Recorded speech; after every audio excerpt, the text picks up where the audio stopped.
Hej, cześć, tu Mateusz z MatMax. Witam Was ciepło i zapraszam na czytanie pod tytułem Co przyniesie lato, jakie będzie lato, jaki będzie ten czas. Sprawdzę dla Was tradycyjnie ogólną energię, co ma szansę do Was przyjść i odejść do przeszłości.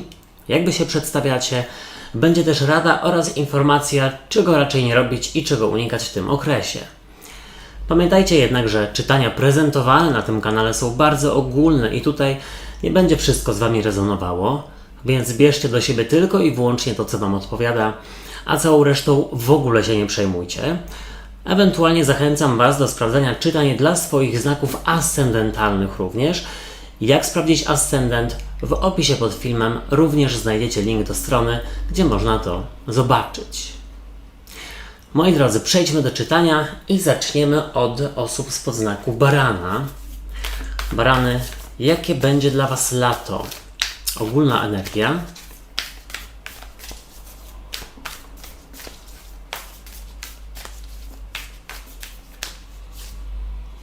Karta siódemki buław. No tutaj widzę dużo odwagi, siły, motywacji. Co do Was przychodzi, co się pojawia?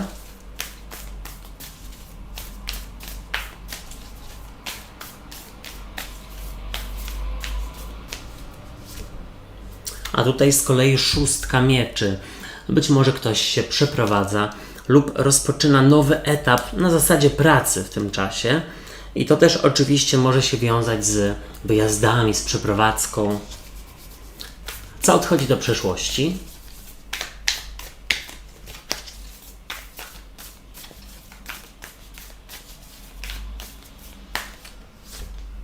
Do przeszłości z kolei odchodzi karta gwiazdy i ona może być związana albo z iluzją, albo z tym, że jakieś marzenia zaczynają się, nawet nie to, że spełniać, ale robicie już pierwsze kroki do spełnienia ich. Jak Wy się przedstawiacie?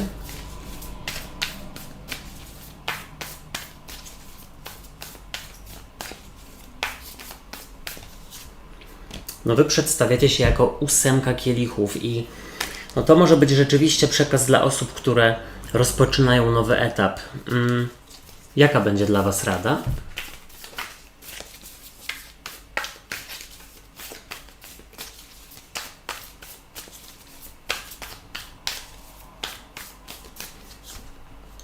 Rada to szóstka buław. Triumfuj, zwyciężaj, idź po swoje, po prostu. Ale też słuchajcie, działaj w grupie. Czego nie robić, czego raczej unikać.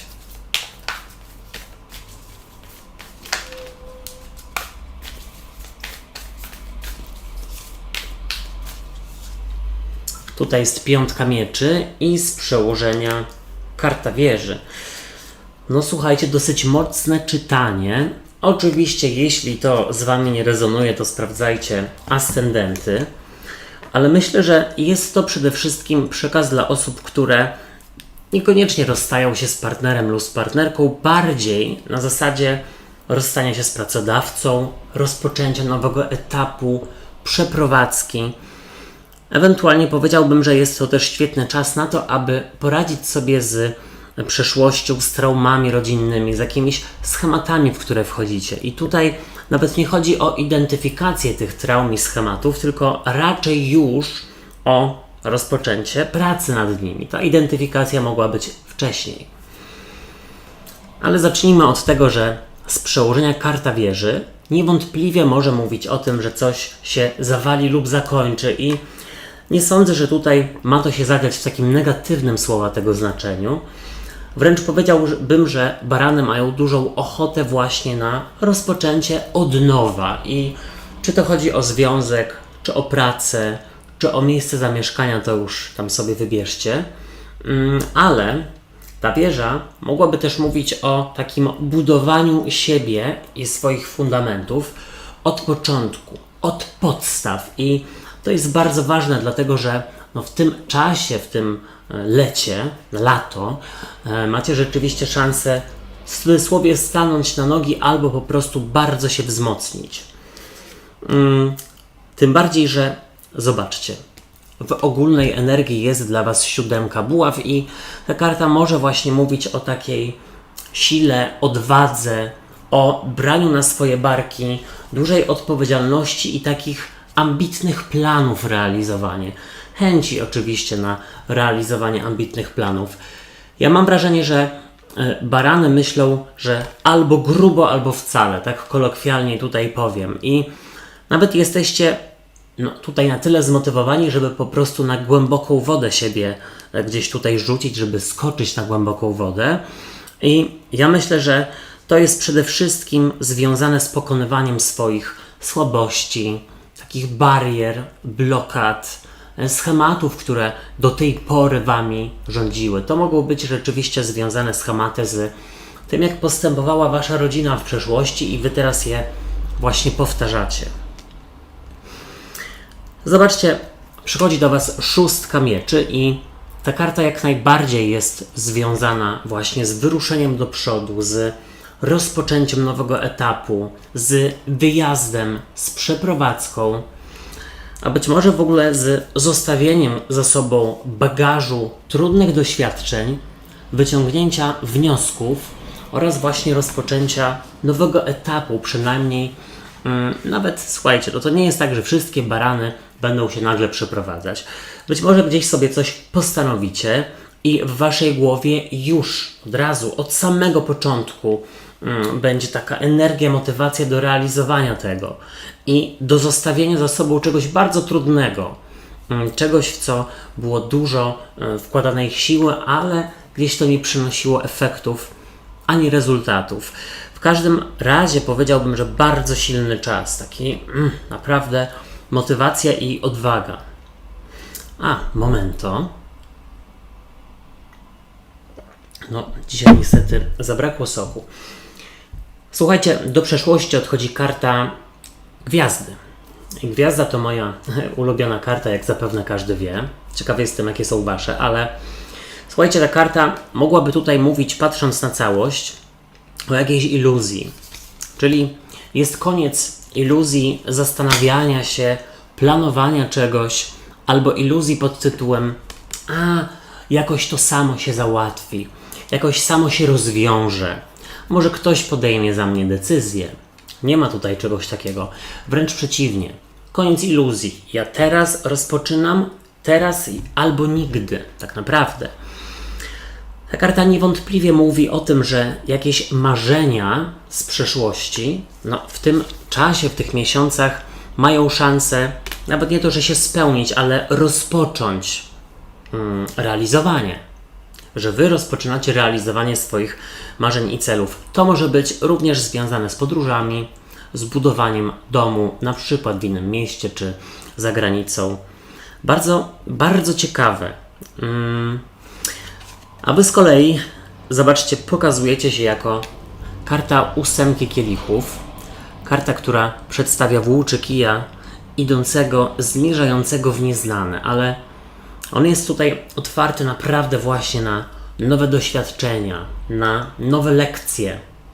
On zostawia za sobą te 8 kielichów, czyli to, co już się wydarzyło, to, co już się zakończyło i śmiało idzie do przodu. Karta 8 kielichów troszeczkę kojarzy mi się z głupcem, czyli właśnie z takim zerowym etapem. Rozpoczęcie od zera i ja mam wrażenie, że barany są bardzo ciekawskie w tym czasie i chcą właśnie odkrywać, poznawać, smakować. Naprawdę też dobry czas dla osób, które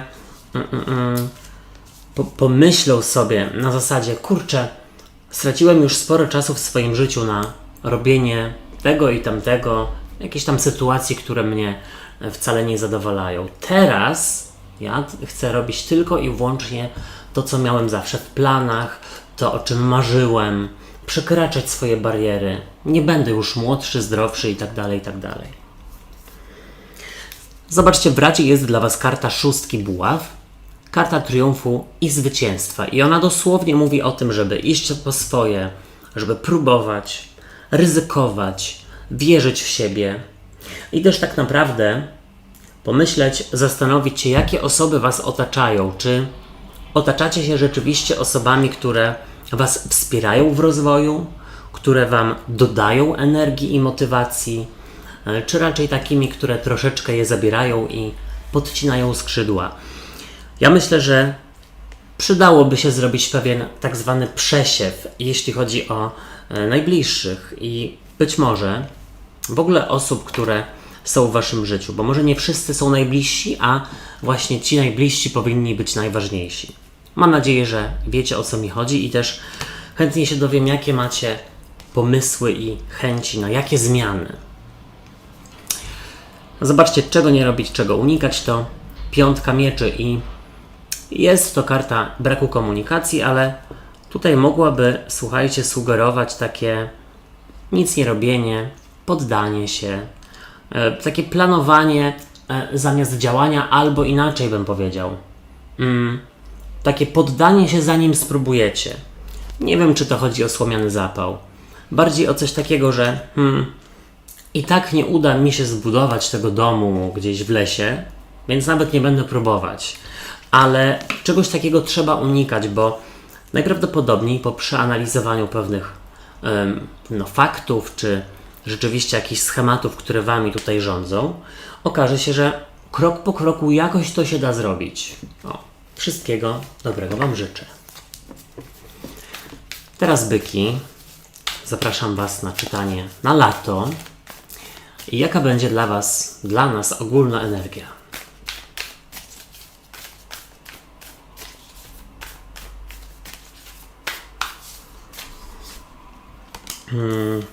Tutaj jest 6 kielichów.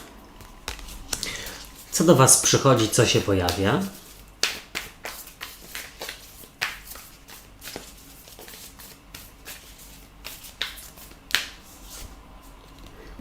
Tutaj z kolei as buław, czyli nowe chęci, motywacja, być może romans dla osób, które tego potrzebują. Co odchodzi do przeszłości?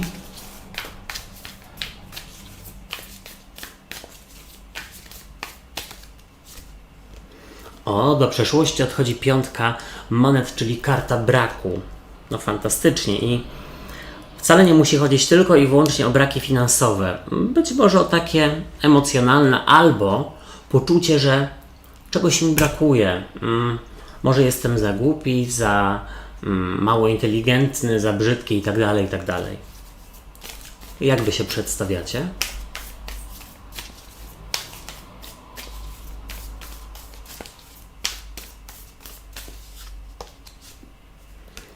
Karta głupca, czyli karta zerowa. Rozpoczynanie od zera. Troszeczkę podobny przekaz do baranów. No to właściwie ciekawe, bo jestem bykiem, a baran to mój ascendent. Rada dla was.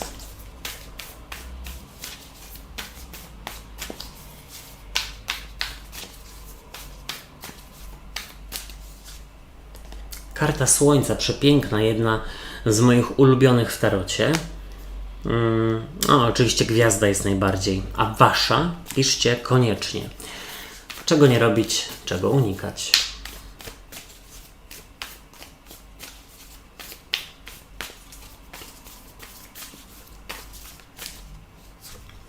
Unikać 8 mieczy, czyli autosabotażu, a z kolei z przełożenia jest król mieczy. No powiem tak, niby podobne czytanie do baranów, ale oczywiście trochę inne. Ja widzę tutaj bardzo dużo takiej pewności siebie, działania rozumowego, nie tylko kierowania się sercem i jakimiś swoimi rządzami. Ja tutaj bym powiedział, że byki wybierają mądrze, w zgodzie ze sobą i nie wiem, czy są bardzo skłonne do ryzyka. Bardziej takie są kalkulujące. Ale zacznijmy od tego, że z przełożenia jest karta króla mieczy i on jest przedstawicielem trygonu powietrza, czyli wodnik, bliźnięta, waga. Być może ktoś z tego trygonu was bardzo wspiera, albo w ogóle jest w waszym otoczeniu i bardzo tak poważnie się zaznacza w waszym życiu. Bo powiedziałbym, że król mieczy jest właśnie takim strategiem, który bardzo rozumowo patrzy na rzeczywistość. On tak naprawdę nie kieruje się sercem, tylko logiką i powiedziałbym, że takiej logiki wam właśnie nie brakuje.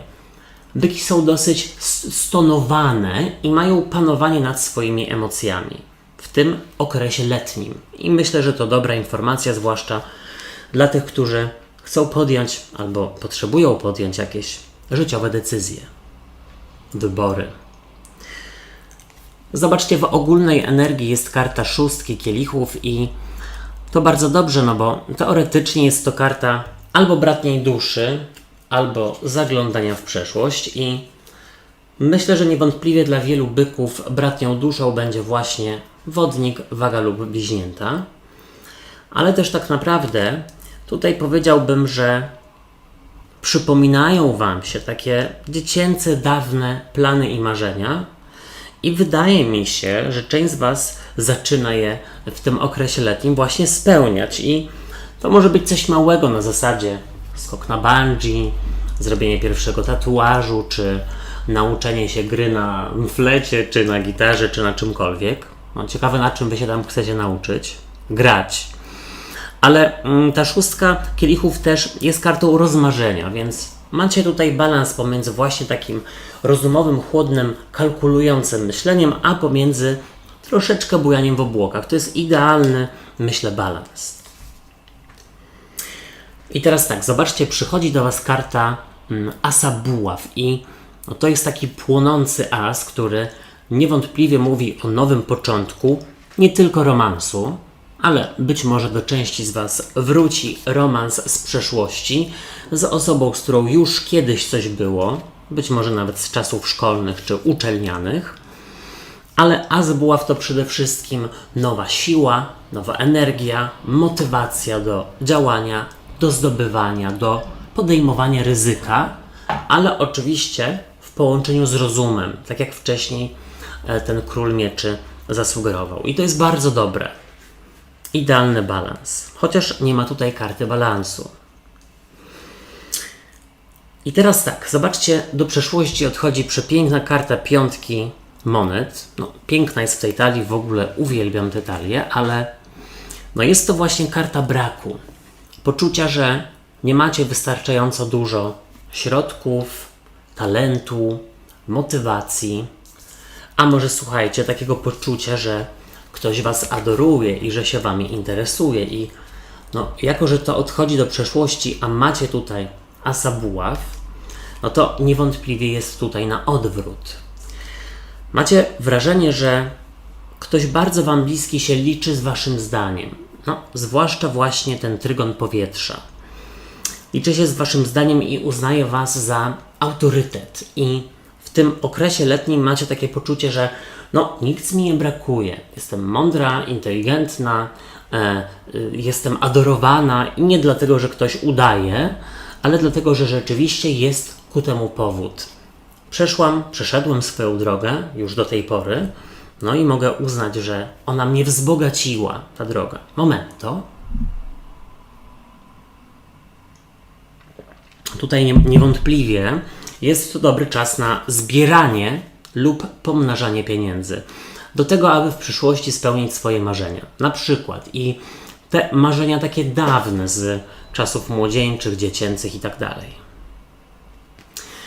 I teraz zobaczcie, wy przedstawiacie się jako karta głupca. No, też bardzo ją lubię. I głupiec jest właśnie kartą zerową w wielkich arkanach. Ona mówi o tym, że jesteście żądni przygód, żądni wiedzy, wyjazdów, żądni poznawania i smakowania. I tak naprawdę wydaje mi się, że no, część z was jest w stanie dać szansę komuś z przeszłości. I myślę, że to może być albo relacja romansowa, która kiedyś, no powiedzmy, była taka niezobowiązująca, albo relacja, która zaczęła się bardzo namiętnie i gorąco i też szybko się wypaliła. I nie powiedziałbym, że rzeczywiście to mogła być relacja taka, wiecie, seksualna. No, może coś na zasadzie bratniości, braterstwa dusz. O, braterstwa, nie bratniości, co ja gadam. I teraz tak, zobaczcie, w Radzie jest przepiękna karta Słońca, którą w tej talii uwielbiam, bo ona pokazuje taki cykl życia. Tutaj jest pokazane dziecko, później takie starsze dziecko, młody dorosły i osoba starsza. I no, ta karta tutaj zasugerowałaby, żeby wykorzystać ten czas, ten moment w życiu, w którym jesteście, bo no, teraz możecie najwięcej. Nie wiemy, jak będzie jutro, nie wiemy, jak będzie za miesiąc, rok i tak dalej. Być może nie będziecie mieli tyle siły, tyle energii, motywacji. Pomyślcie sobie, że żyję chwilą i chcę czerpać życie garściami. Taka jest rada, żeby nie obawiać się tego czynić. Tutaj ta karta też mówi o pozytywnym myśleniu i o tym, że jeśli rzeczywiście chcecie rozpocząć nowy cykl, no bo tutaj jest karta właśnie Asa Buław oraz karta Głupca, to jasne, najprawdopodobniej trzeba to właśnie zrobić. Gdzieś zaufajcie temu, co podpowiada Wam intuicja. I teraz tak, uwaga. Czego nie robić, a czego unikać? I to jest troszeczkę przewrotne, dlatego że tutaj jest 8 mieczy, czyli karta autosabotażu, podkopywania siebie, być może krytykowania. I teraz tak, może nawet nie chodzi o to, że Wy siebie właściwie podkopujecie i krytykujecie, ale być może jest ktoś w Waszym otoczeniu, kto myśli, że wie więcej, wie lepiej, zna się na czymś bardziej i tak dalej, i tak dalej. No słuchajcie, to jest Wasze życie i nie pozwólcie sobie na tego typu zaczepki z innej strony, czy w ogóle tego typu traktowanie ze strony kogoś z bliskich. 8 mieczy też powiedziałaby tak, żeby wyjść rzeczywiście z więzienia takiej klatki umysłowej, czyli z krytykowania siebie, z takiego słomianego zapału, z poczucia, że coś Wam nie wyjdzie, że gdzie to ja tam jestem za stary, za głupi i tak dalej. Nie, absolutnie. Lato to jest czas, w którym rzeczywiście należy dać czemuś szansę. Przede wszystkim sobie. Wszystkiego dobrego. Teraz bliźnięta. Witam Was na czytaniu letnim.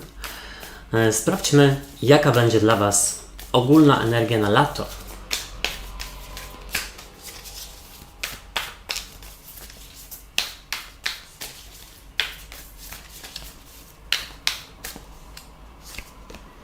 Tutaj jest As Buław, czyli nowy początek motywacji, siły i energii. Co do Was przychodzi, co się pojawia?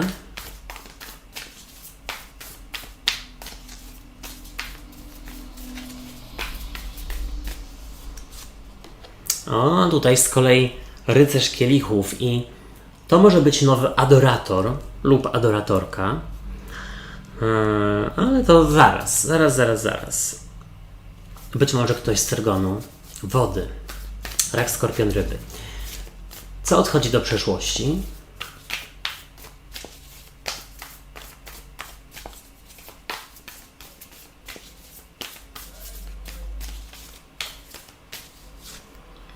A do przeszłości z kolei odchodzi cesarz. Tutaj ktoś dosyć srogi, być może manipulujący, albo taki apodyktyczny. Ktoś, kto bardzo dużo od Was wymaga, a od siebie nie do końca. Znamy takie osoby. Jak Wy się przedstawiacie?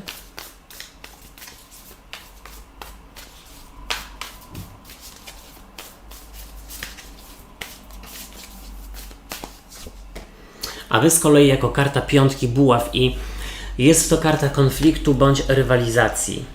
I teraz tak, no z jednej strony albo macie rzeczywiście siły do walki o coś, o kogoś, o siebie, albo nawet nie to, że wchodzicie z kimś w konflikt, ale stawiacie sprawy jasno, zwłaszcza tym, którzy sobie z Wami grają ostatnio. Z osobami, które grają Wam na emocjach lub chcą tutaj rządzić, nie zwracając uwagi na Wasze potrzeby, tylko na swoje. Jaka będzie dla Was rada? Oczywiście sprawdzajcie też czytania dla swoich znaków ascendentalnych. Mój to baran, a Wasz? Tutaj jest 6 mieczy, i czego raczej nie robić, czego unikać. No dobra. Karta wypadła sama i weźmy ją. Jest to cesarzowa.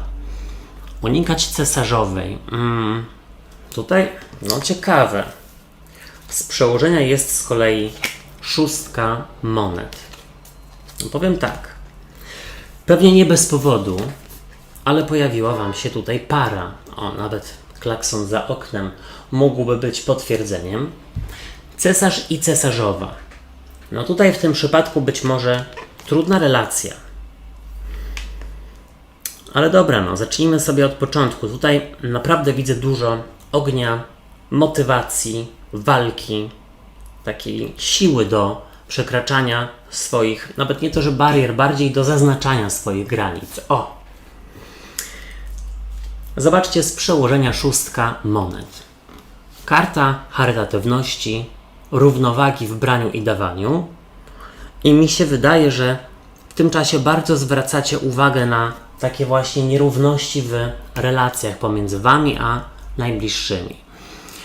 Jeśli rzeczywiście ktoś Was do tej pory ranił, zawodził, to tutaj albo jest takie ostateczne porozumienie, ostateczna rozmowa i sprawdzacie, do czego to doprowadzi, obserwując to oczywiście, albo po prostu rozliczenie się i pożegnanie. Koniec. Ja mam tutaj swoje życie i nie chcę się angażować w toksyczne relacje i związki.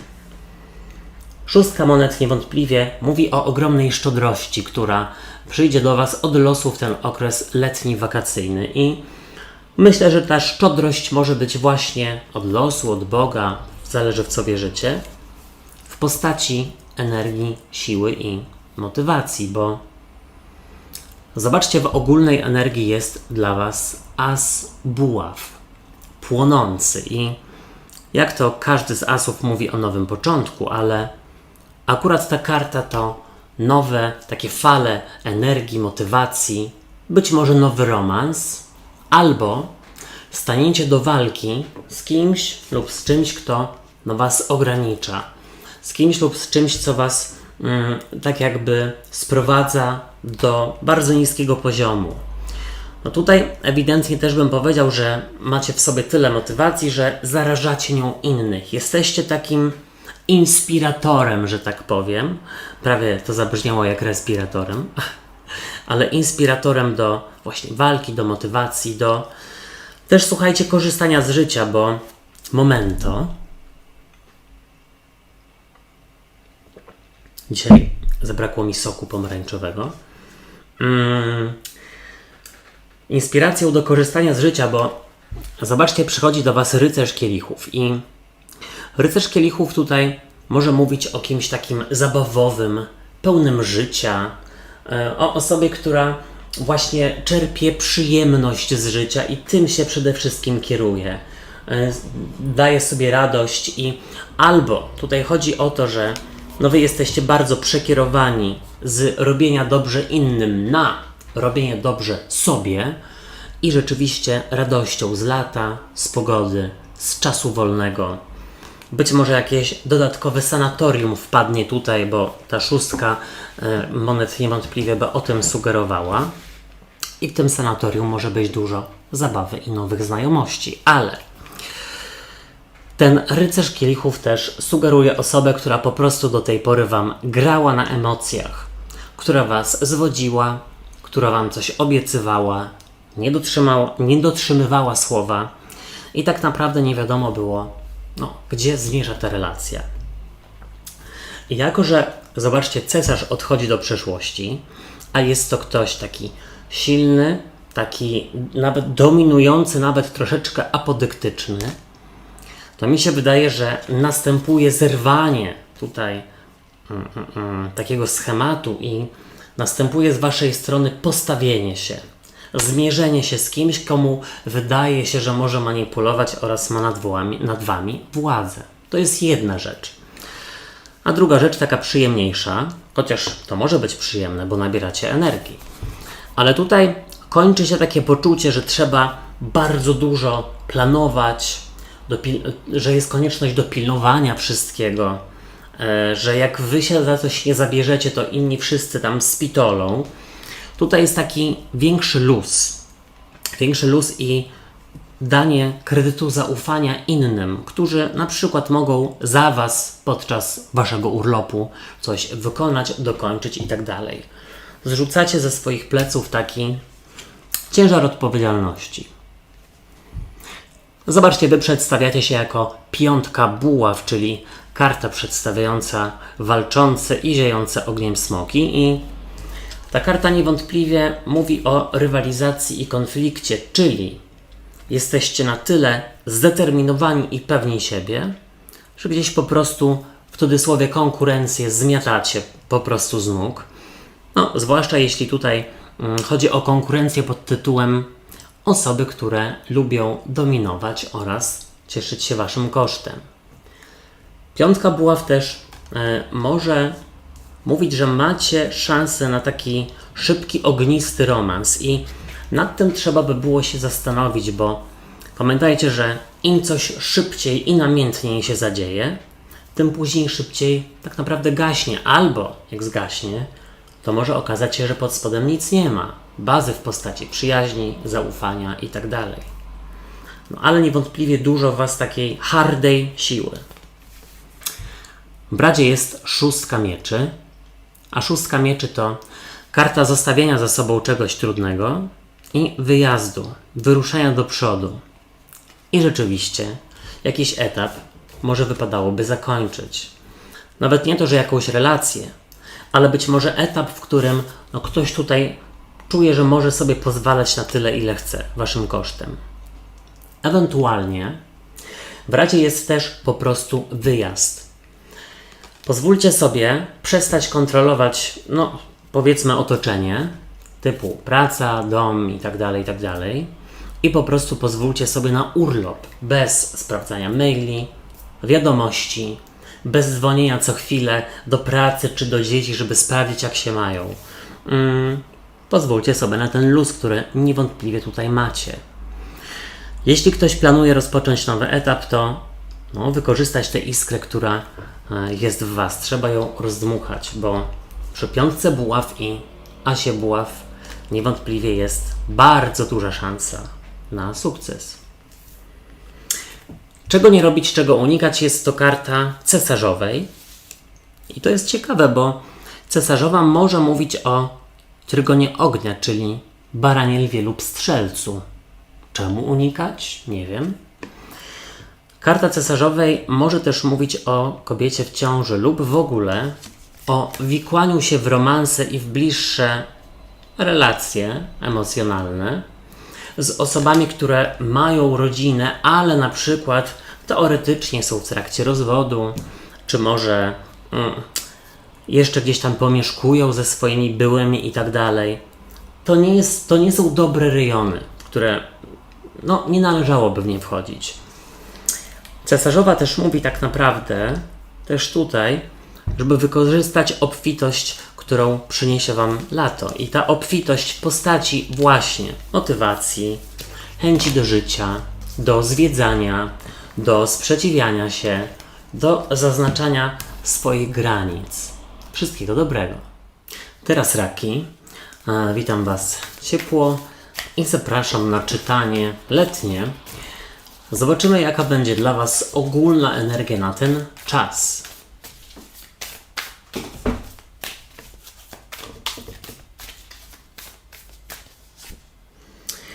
Tutaj jest dla was piątka mieczy. Karta związana z odpuszczeniem sobie czegoś, ewentualnie brakiem komunikacji.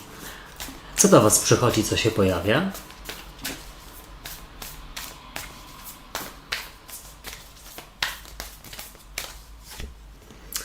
Tutaj z kolei trójka buław, nowy etap oraz wyruszenie do przodu.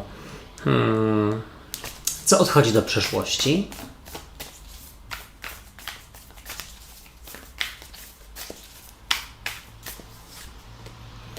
As buław. Wydaje mi się, że w tym przypadku może on być w negatywie związany z jakimś stresem albo koniecznością wykrzesania z siebie ostatnich sił, takiego poczucia, że kurczę, już jestem na finiszu, ale już się prawie poddaje. Jak wy się przedstawiacie?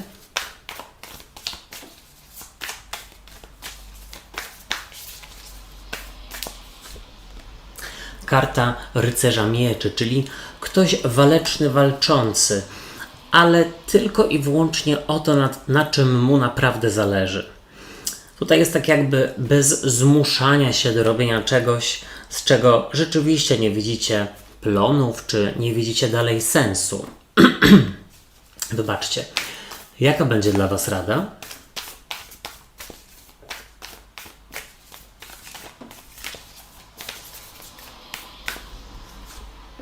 A rada to z kolei 5 buław, czyli nie konfliktować się, nie spierać, ale też, słuchajcie, nie zmuszać rzeczywiście do robienia czegoś, co wam nie służy. Czego nie robić, czego unikać.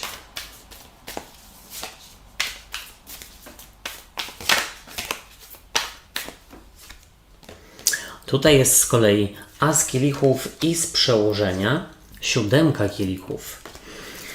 No słuchajcie, taki mały miszmasz się zrobił, dlatego że są i buławy, i miecze, i kielichy, czyli 3 różne żywioły, ale w większości widzę tutaj oczywiście buławy związane z lwem, strzelcem lub, ale słuchajcie, doznałem chwilowego zaćmienia, baranem, lwem lub strzelcem.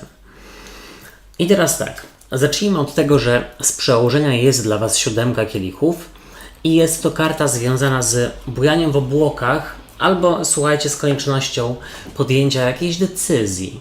Na tej zasadzie, że macie tutaj wybór i być może wy wiecie, co robić, ale do tej pory był jakiś opór z rzeczywiście odejściem bądź zakończeniem jakiegoś etapu i wcale tutaj, słuchajcie, nie musi chodzić o odejście w relacji, ale może na przykład z pracy czy od jakichś obowiązków, które wcześniej wydawało wam się trochę przykre i właściwie zbędne. Tutaj też mam wrażenie, że w tym czasie będziecie mogli sobie troszeczkę bardziej pozwolić na bujanie w obłokach właśnie. Momento. Jeśli chodzi o ogólną energię, to jest tutaj dla was 5 mieczy. I 5 mieczy to taka karta, która w tym przypadku mogłaby sugerować takie poddanie się po prostu i odpuszczenie angażowania się w to, co nie jest dla was ważne. Ewentualnie odpuszczania, angażowania się w takie rejony, w takie sfery, w które się angażowaliście tylko i wyłącznie po to, żeby sobie lub komuś innemu udowodnić.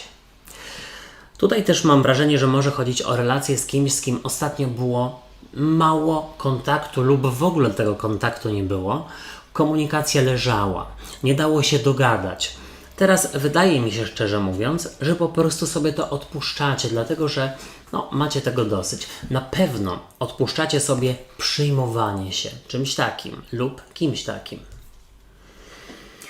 Zobaczcie, przychodzi do was 3 buław, którą bardzo lubię i nawet pasuje mi w ogóle do lata, dlatego że ona kojarzy mi się z takim rozpoczynaniem nowego etapu, ale nie to, że jest jakaś wielka przeprowadzka na drugi koniec świata, tylko bardziej nowy etap w stylu podejmuję decyzję, że na razie odpuszczam sobie przynajmniej na ten letni okres myśli o wskrzeszeniu trudnej relacji, o pracy nad tą relacją. Na razie ja wolę smakować, poznawać, wyruszać w podróże i tak naprawdę mam wrażenie, że gdzieś to was czeka. Taka ożywcza energia, która będzie zupełnie w kontrze do tego, co pokazało nam się tutaj wcześniej. Zobaczcie, do przeszłości odchodzi as buław i tutaj w negatywie on mógłby według mnie mówić o relacji bądź sytuacji, w której było mnóstwo takich skrajnych emocji, trudnych. Sytuacji bądź relacji, w którym czułyście, że się gdzieś spalacie. Dajecie z siebie wszystko, ale gdzieś tutaj nie ma rezultatów i to też może być właśnie taki stres na zasadzie muszę kontrolować to, co się dzieje w pracy, w domu, wśród znajomych. A tutaj bardzo sobie wysoką poprzeczkę postawiam i i jest tutaj pewnego rodzaju po prostu ulga oraz odpuszczenie.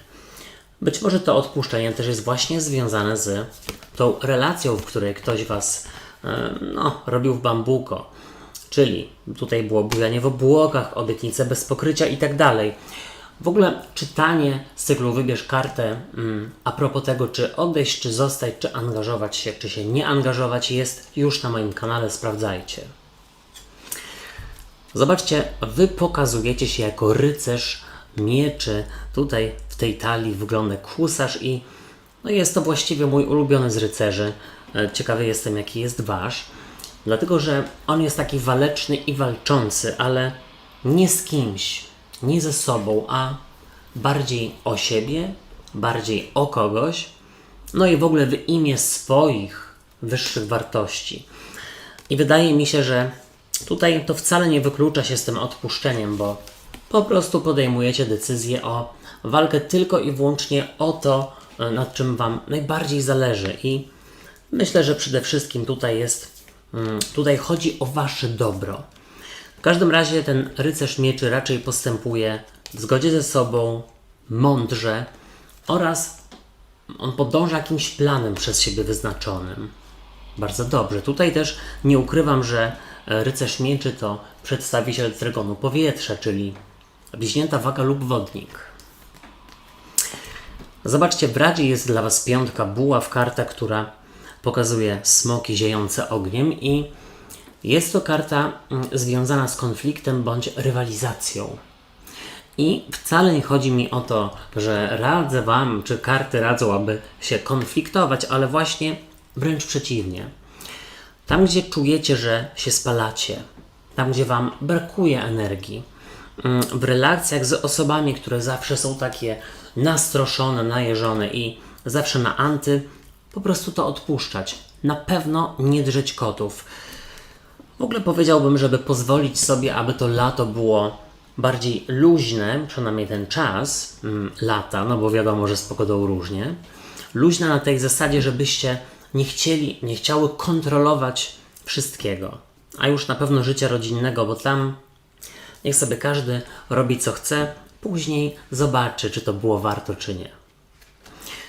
Czego nie robić, czego unikać? Jest to as kielichów. W ogóle, słuchajcie, drugi as. I on tutaj może być związany z takim działaniem pod wpływem emocji. W ogóle wypadałoby uważać, żeby emocje gdzieś tutaj nie brały góry, żeby nie targały Wami emocje, takie różne skrajne. Gdzieś tutaj trzeba się balansować i wyciszać, relaksować. I też bym powiedział, że używki w tym czasie nie będą dobre. Jakkolwiek to zabrzmi, a wiecie, że używkami są nie tylko procenty, ale też kawa, cukier i tak dalej. Myślę, że to nie pomoże Wam utrzymać takiego balansu w Waszych głowach i duszach. Wszystkiego dobrego. Teraz lwy. Witam Was na czytaniu letnim na lato. I sprawdźmy, jaka będzie dla Was ogólna energia na ten czas.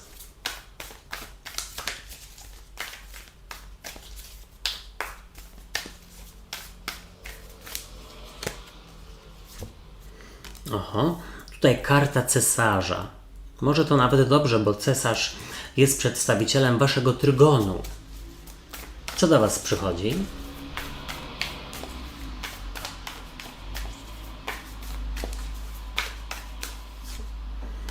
Karta sprawiedliwości z kolei, momento. Zabrakło mi dzisiaj soku. Co odchodzi do przeszłości?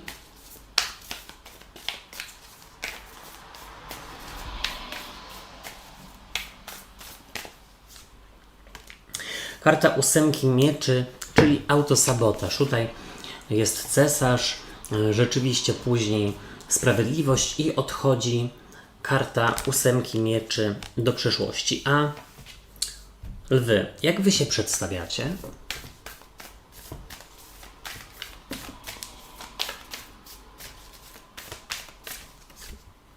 Jako czwórka buław. Świetnie. Ja myślę, że to jest naprawdę całkiem niezłe czytanie. Zwłaszcza jeśli chodzi o konieczność dopilnowania jakichś rzeczy, które są związane z sądem, z dokumentami, z bezpieczeństwem w waszym życiu. Ja mam wrażenie, że jesteście w stanie tutaj i bardzo wam się podoba to właśnie, panować nad sytuacją. Tutaj widzę, że wasze panowanie nad sytuacją przyniesie jakiś sukces i spokój. Rada dla was.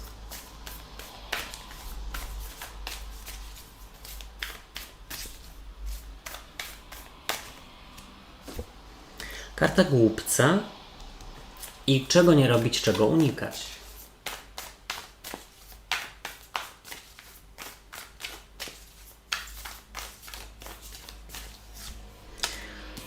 Tutaj jest z kolei król buław i z przełożenia, co my tam mamy? Karta maga. No, słuchajcie, bardzo dużo wielkich arkan i to całkiem nieźle, bo duże arkana, wielkie arkana kojarzą się z czymś takim ważnym, z ważnym etapem, który w tym czasie będzie się dla was toczył, rozpoczynał, czy w ogóle rzeczywiście będzie kontynuacja ważnego etapu, ale no, słuchajcie, karta maga i cesarza, bardzo, bardzo silne karty. I właśnie zacznijmy od tego, że ten mag z przełożenia, który przedstawia pana Twardowskiego z kogutem na ramieniu, którego bardzo lubię, w tej talii, ona może mówić o mocy sprawczej, o mocy kreacji i no, niewątpliwie w tym czasie dzieją się dla was bardzo ważne rzeczy. Być może związane ze spełnieniem jakichś swoich marzeń z przeszłości i mam wrażenie, że nie ma dla was tak jakby barier i nie da się was zatrzymać.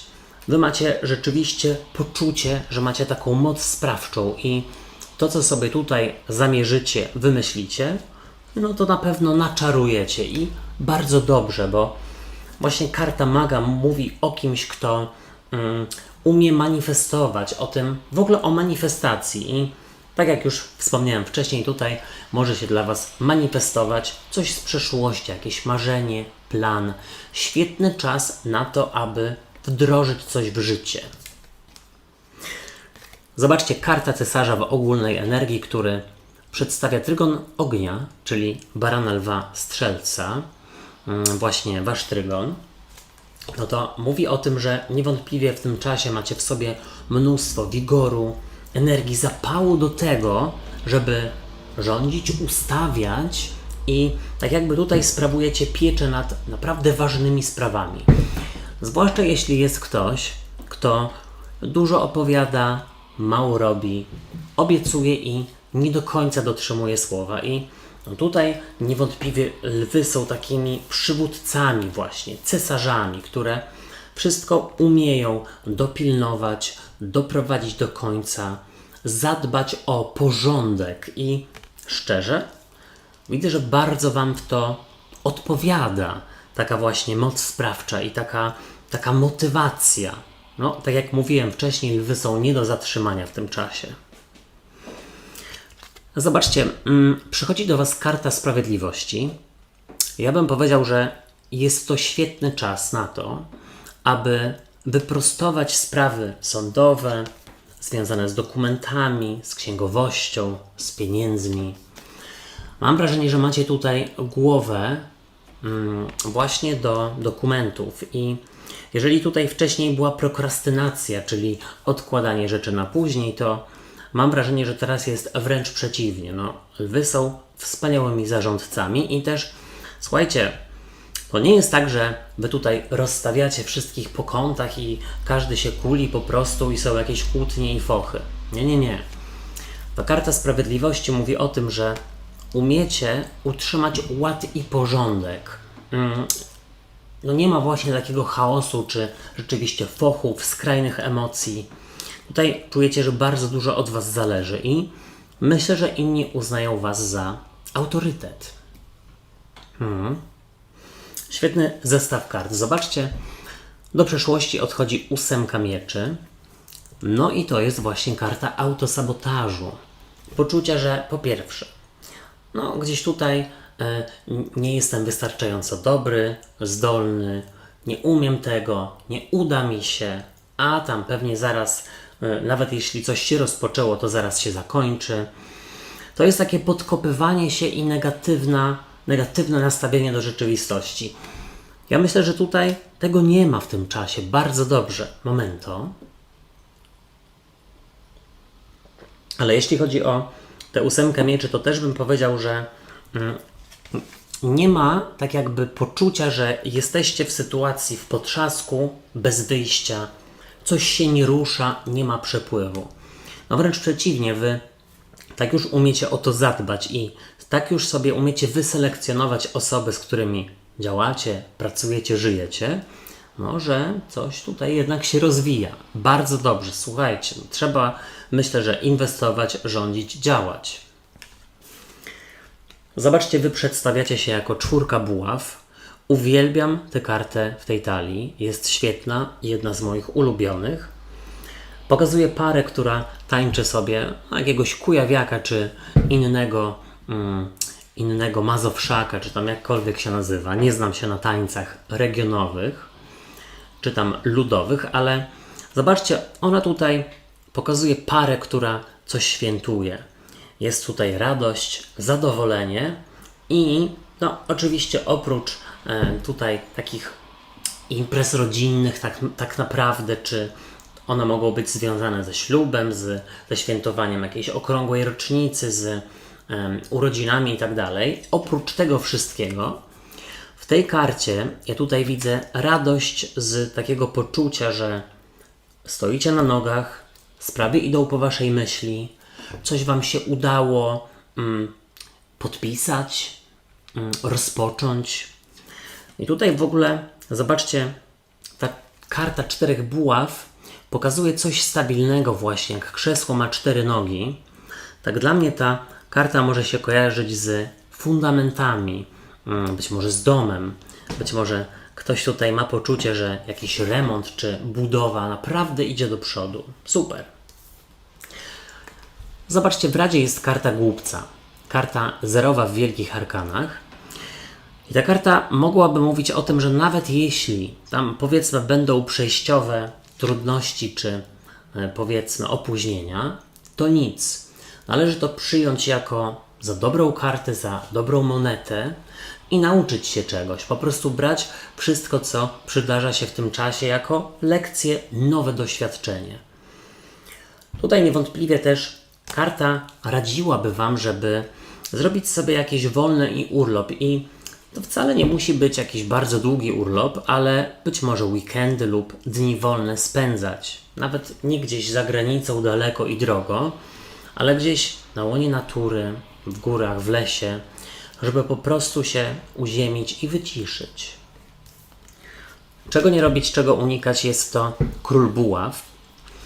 I tutaj on właśnie w negatywie, zwłaszcza w połączeniu z tym waszym cesarzem i magiem, mówiłyby, żeby unikać właśnie takiego apodyktycznego i rozemocjonowanego zachowania, takiej postawy, czyli właśnie rozstawiam wszystkich po kątach, coś nie idzie po mojej myśli, więc ja tutaj wszystkich gaszę. No nie, tutaj macie zachowywać balans i zachowywać się mądrze i z głową, ale tak jak wcześniej mówiłem, raczej macie to, dzieje się właśnie w ten sposób, więc tylko tak trzymajcie. Wszystkiego dobrego.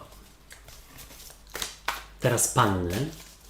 Witam Was na czytaniu na lato i sprawdźmy, jaka będzie dla Was ogólna energia.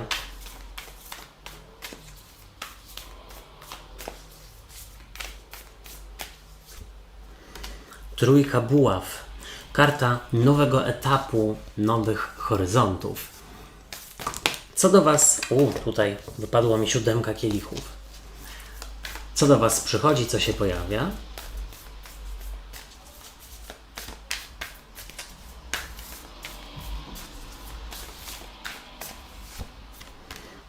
Tutaj z kolei 9 buław. Zapomniałem, że miałem pokazywać karty, więc od razu pokazuję. Co odchodzi do przeszłości, drogie panny i pannicze, jeśli są jakieś pannicze?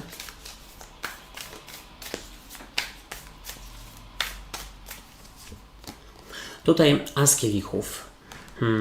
być może związane z jakimś rozemocjonowaniem, bądź braniem rzeczywiście do siebie bardzo, no, czyichś słów, czyjegoś zachowania, jakichś niepowodzeń. Jak wy się przedstawiacie?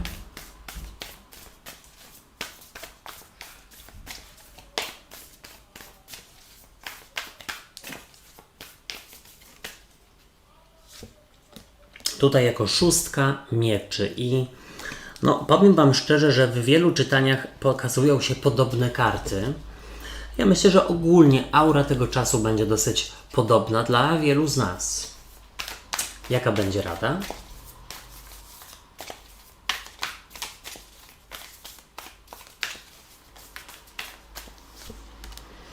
Rada to karta głupca, czyli otworzyć się na nowe. Czego nie robić, czego raczej unikać.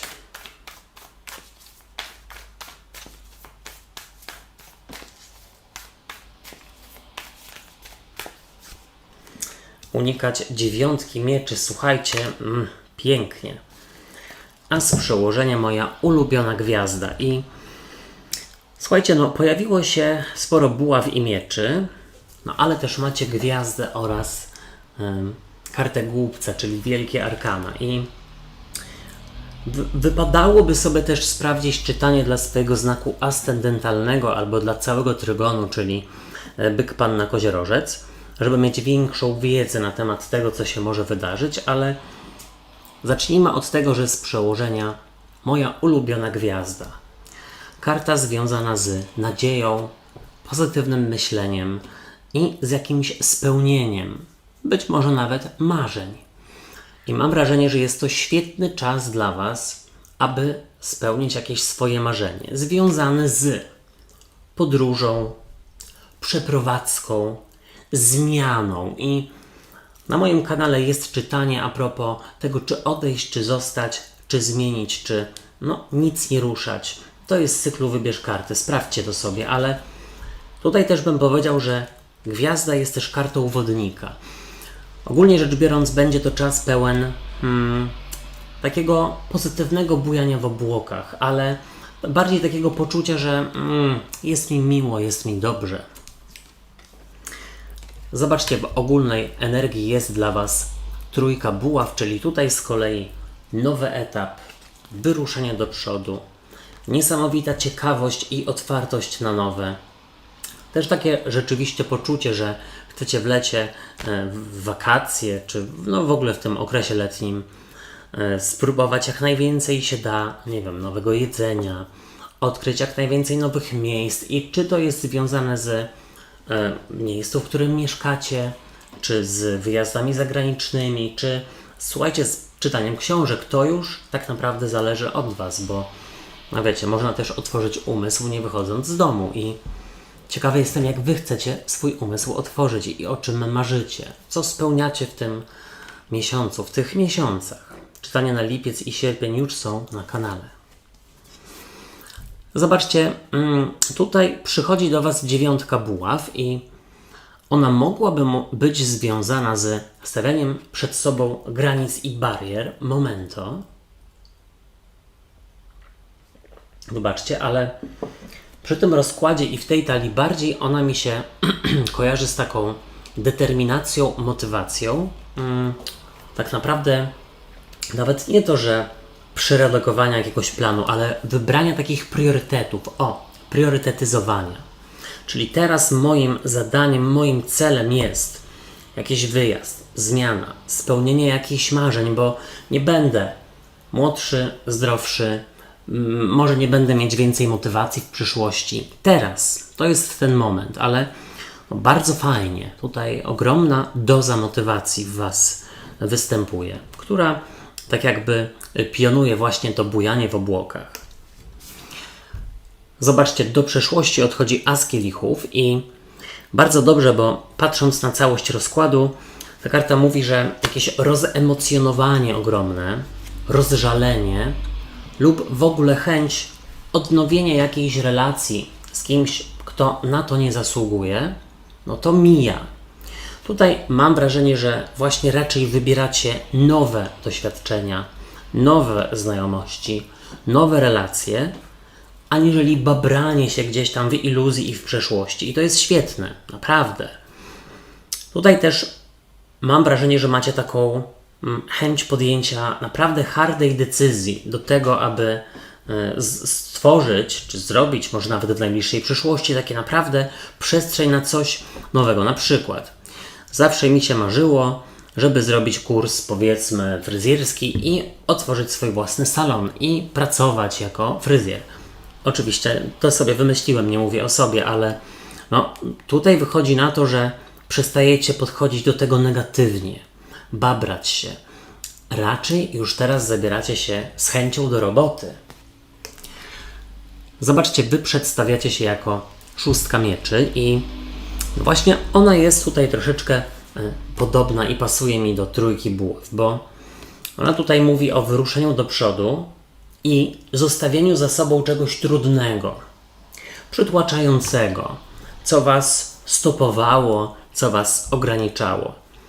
Mam wrażenie, że rzeczywiście ktoś ma ogromną chęć na podróże, być może nawet, słuchajcie, z bliskimi, z rodziną, z przyjaciółmi, bo to jest pokazane właśnie na tej karcie. Jak najbardziej. Proszę to czynić. Właśnie, może macie jakieś książki do polecenia, bo wcześniej coś mówiłem o książkach. Nie mam co czytać. Zobaczcie, w Radzie jest karta głupca. I głupiec to karta zerowa w wielkich arkanach. Lubię ją.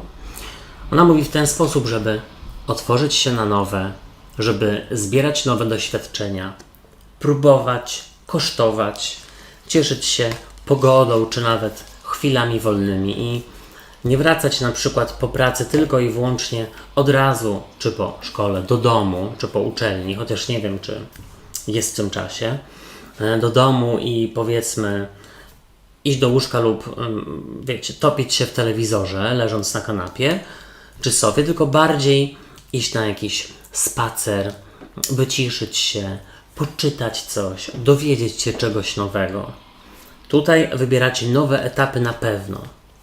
Czego nie robić, czego unikać? 9 mieczy. No, kurka wodna, też bardzo lubię te talie. Tę kartę, no w ogóle te talie. Zobaczcie, tu jest demon, który czyha nad niewiastą, nad taką Jagną trochę. I słuchajcie, ta karta mówi, żeby nie wyolbrzymiać, nie szukać problemów, nie wymyślać ich i w ogóle zadbać o sen, bo wydaje mi się, że możecie mieć tyle pomysłów i tyle, słuchajcie, do zrealizowania planów, celów i taką motywację możecie mieć, że w nocy jak się położycie do łóżka, to jest wirówka myśli. Uspokoić chomika w głowie, wyciszać się i relaksować. Nie musicie wcale bardzo daleko jechać na urlop czy na wolne, na wypoczynek. Może to być gdzieś, gdzie jest dużo zieleni. Wszystkiego dobrego. Teraz wagi. Ja Was witam ciepło na czytaniu na lato. I sprawdźmy, jaka będzie dla Was ogólna energia na ten czas.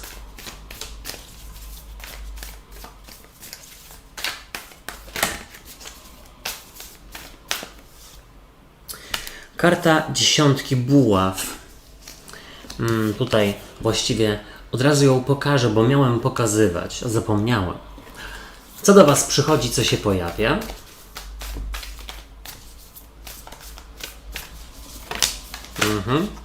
Tutaj sama karta wypadła, więc w takim razie ją weźmy. I jest to 9 buław. Tu już są 2 karty z trygonu ognia. Ciekawy jestem, czy macie do czynienia z baranem, lwem lub strzelcem. Co odchodzi do przeszłości?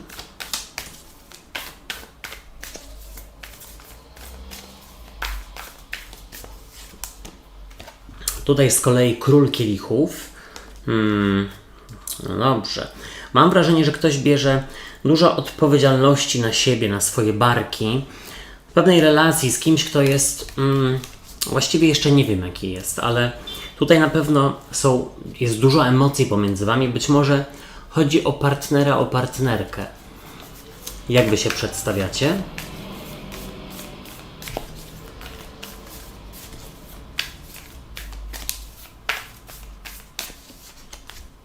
A tutaj z kolei karta cesarzowej. No i w sumie jest to bardzo silna energia.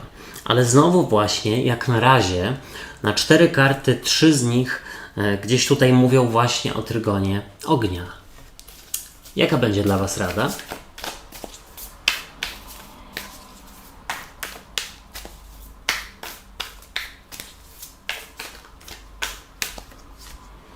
A tutaj jest cesarz w radzie i już od razu Wam pokażę, że macie tutaj parę, bardzo silną zresztą, cesarza i cesarzową. Czego nie robić, czego raczej unikać?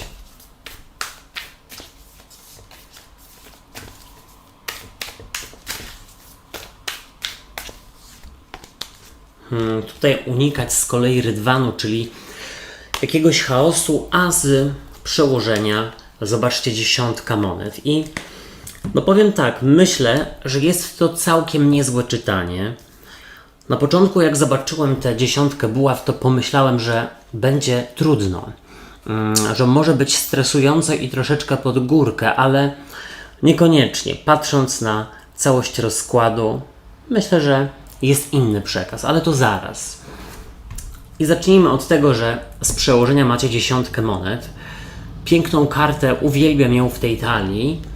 Przedstawia rodzinę, tutaj starszyznę, młodszych dzieci i w tle, słuchajcie, jest dom porośnięty jakąś bujną roślinnością. I teraz tak, jest to karta niewątpliwie obfitości i stabilizacji i nie tylko na gruncie finansowym, ale może i nawet przede wszystkim jeśli chodzi o dom, o rodzinę, o relacje z najbliższymi. I wydaje mi się, że rzeczywiście, jeśli tutaj jesteście w stanie utrzymać relacje z wyżej wymienionymi na bardzo takim spokojnym poziomie, no na tej zasadzie, że czujecie bezpieczeństwo w swoich relacjach, że czujecie, że możecie tak naprawdę rozmawiać z swoimi bliskimi o tym, o tym, o czym chcecie, o czym jaka jest potrzeba.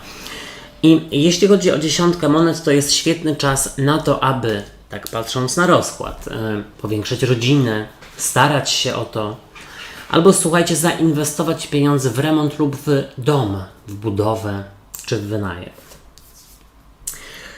Zobaczcie, tutaj w ogólnej energii jest 10 buław z kolei i no tutaj zobaczcie, macie 2 dziesiątki, 2 pełnie i 10 buław to jest właśnie taka karta, która może mówić o tym, że może być trochę pod górę, może być troszeczkę trudno i mam wrażenie, że bierzecie na swoje barki dużą odpowiedzialność, dużo obowiązków i tak jakby chcecie zrobić wszystko po swojemu, dopilnować.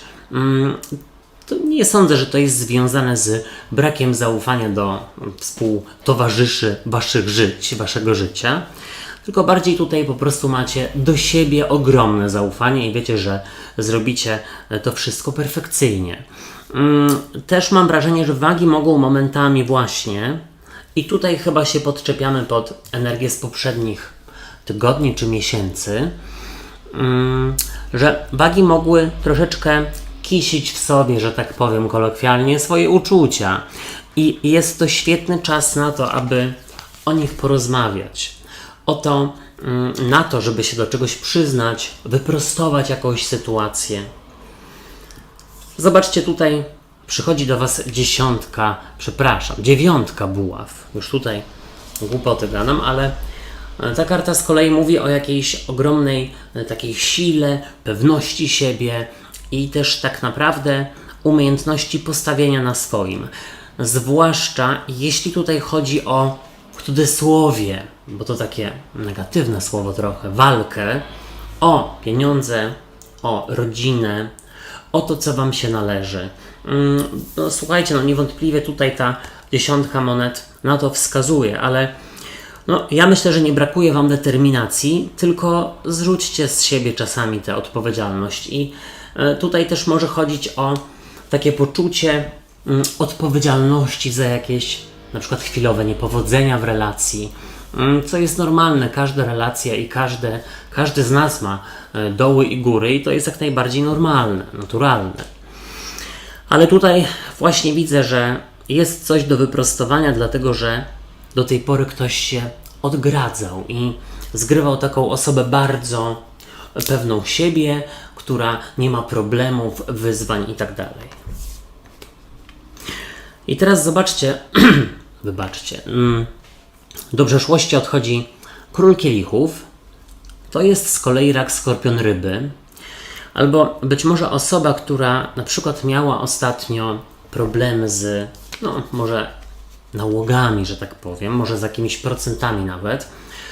Tutaj mam wrażenie, że jest taki przekaz w kupie siła, czyli że gdzieś z najbliższymi macie wspólny cel i do niego dążycie. Na przykład, aby pokonać, powiedzmy, nałóg, albo takie destrukcyjne przyzwyczajenia. Tutaj też widzę przy tym królu kielichów odchodzącym do przeszłości, że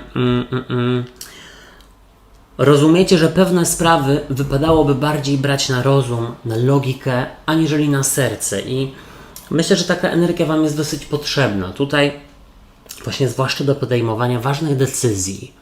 Być może właśnie o wspólnym życiu albo o inwestycji w związek, w dom.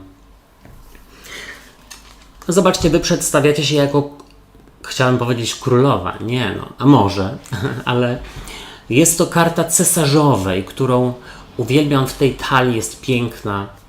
Przedstawia rzeczywiście kobietę brzemienną, dookoła niej taką bogatość, bogactwo roślin, przepiękna królowa lasu. I ta karta może mówić, że no, rzeczywiście jesteście w energii obfitości. Dużo chcecie z siebie dawać, dużo chcecie poświęcać. Też mam wrażenie, że tak naprawdę wiele z Was stara się o powiększenie rodziny lub o, w cudzysłowie, zasianie jakichś plonów. I to właśnie może być związane z inwestycją pieniędzy w dom. Ta cesarzowa też, no, nie ukrywam, że sugeruje, że potrzebujecie, żeby Was ktoś adorował, starał się.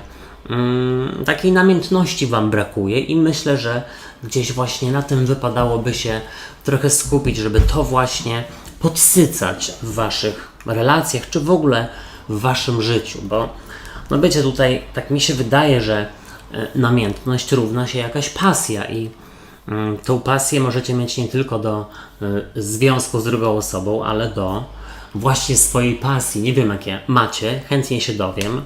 Czy to jest malowanie, projektowanie, słuchajcie, zdobywanie szczytów, czy słuchajcie, jazda na rowerze, nie wiem. Słuchajcie, w Radzie jest karta cesarza i właśnie cesarz no, jest taki bardzo silny, zdecydowany i być może nawet troszeczkę srogi.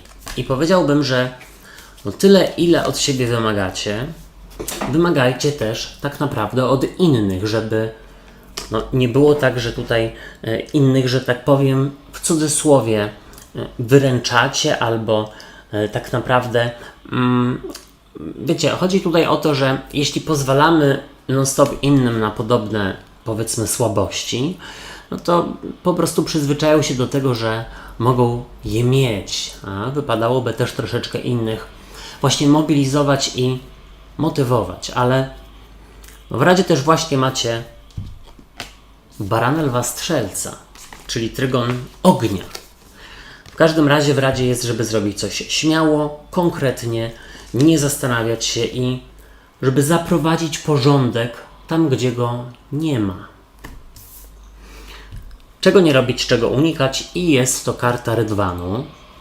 Tutaj w tej talii akurat pokazuje Babę Jagę, która złapała 2 ptaszyska w sieci i słuchajcie, powiem tak, tutaj ta karta może dokładnie, dosłownie mówić o braku kontroli.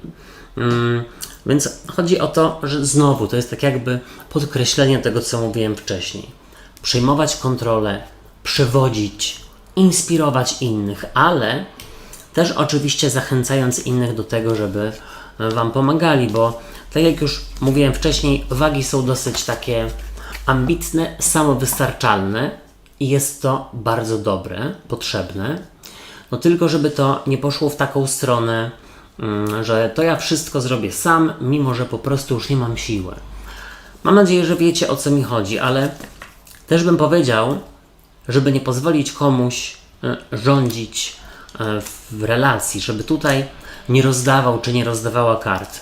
Ma to być robione wspólnie, a nie przez jedną ze stron. Wszystkiego dobrego. Teraz Skorpiony. Witam Was na czytaniu na lato i sprawdźmy, jaka będzie dla Was ogólna energia.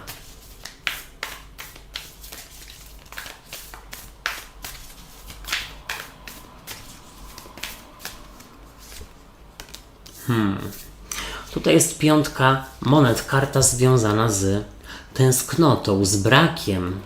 Ale właśnie jeszcze, czego Wam brakuje, Skorpiony? Co do Was przychodzi?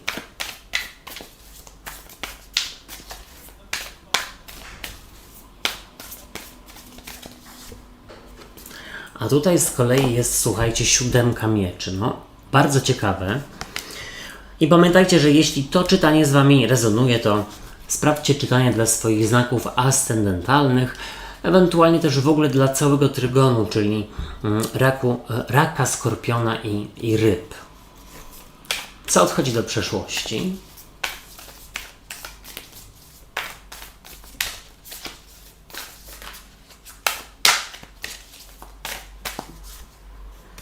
A tutaj 5 buław, czyli karta konfliktu i rywalizacji, więc właściwie całkiem to nieźle, ale być może komuś brakuje odwagi do tego, aby się sprzeciwić, ale to chyba Wam, bo Skorpiony to raczej Wam odwagi nie brakuje. Jak Wy się przedstawiacie?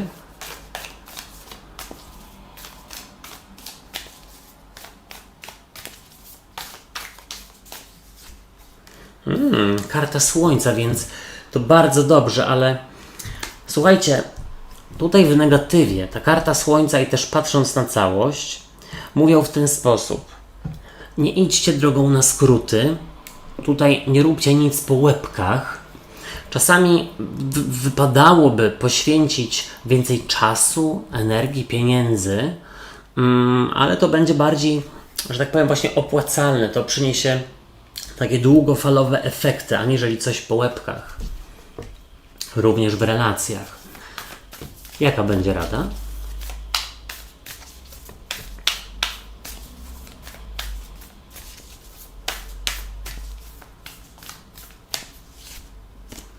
W Radzie jest paź mieczy, właśnie karta związana z opóźnieniem i no, to, co mówiłem wcześniej, podkreślenie. Bardzo dobrze. I czego nie robić, czego unikać.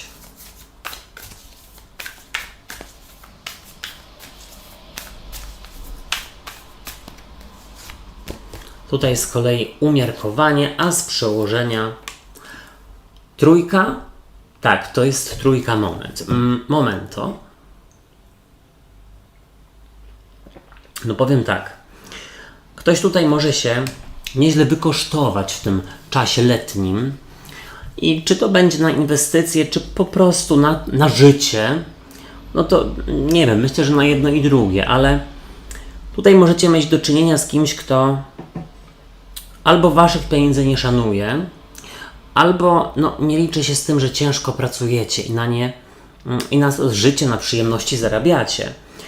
Być może nawet jest ktoś w Waszym otoczeniu, kto może Wam wytknąć, że coś Wam się należało, gdzieś tutaj mieliście szczęście, a tak naprawdę jest to nieprawda. Wy ciężko pracujecie i no ciężko do czegoś doszliście, czy dochodzicie i no tutaj wypadałoby swoje tak jakby zdanie obronić, ale zobaczcie, z przełożenia 3 monet mówi też ta karta o budowaniu nowych, solidnych fundamentów w jakiejś relacji, w której zabrakło szczerej rozmowy, czułości, bliskości i myślę, że jest to czas, w którym rzeczywiście należałoby się za to zabrać, za komunikację i za budowanie silnych fundamentów.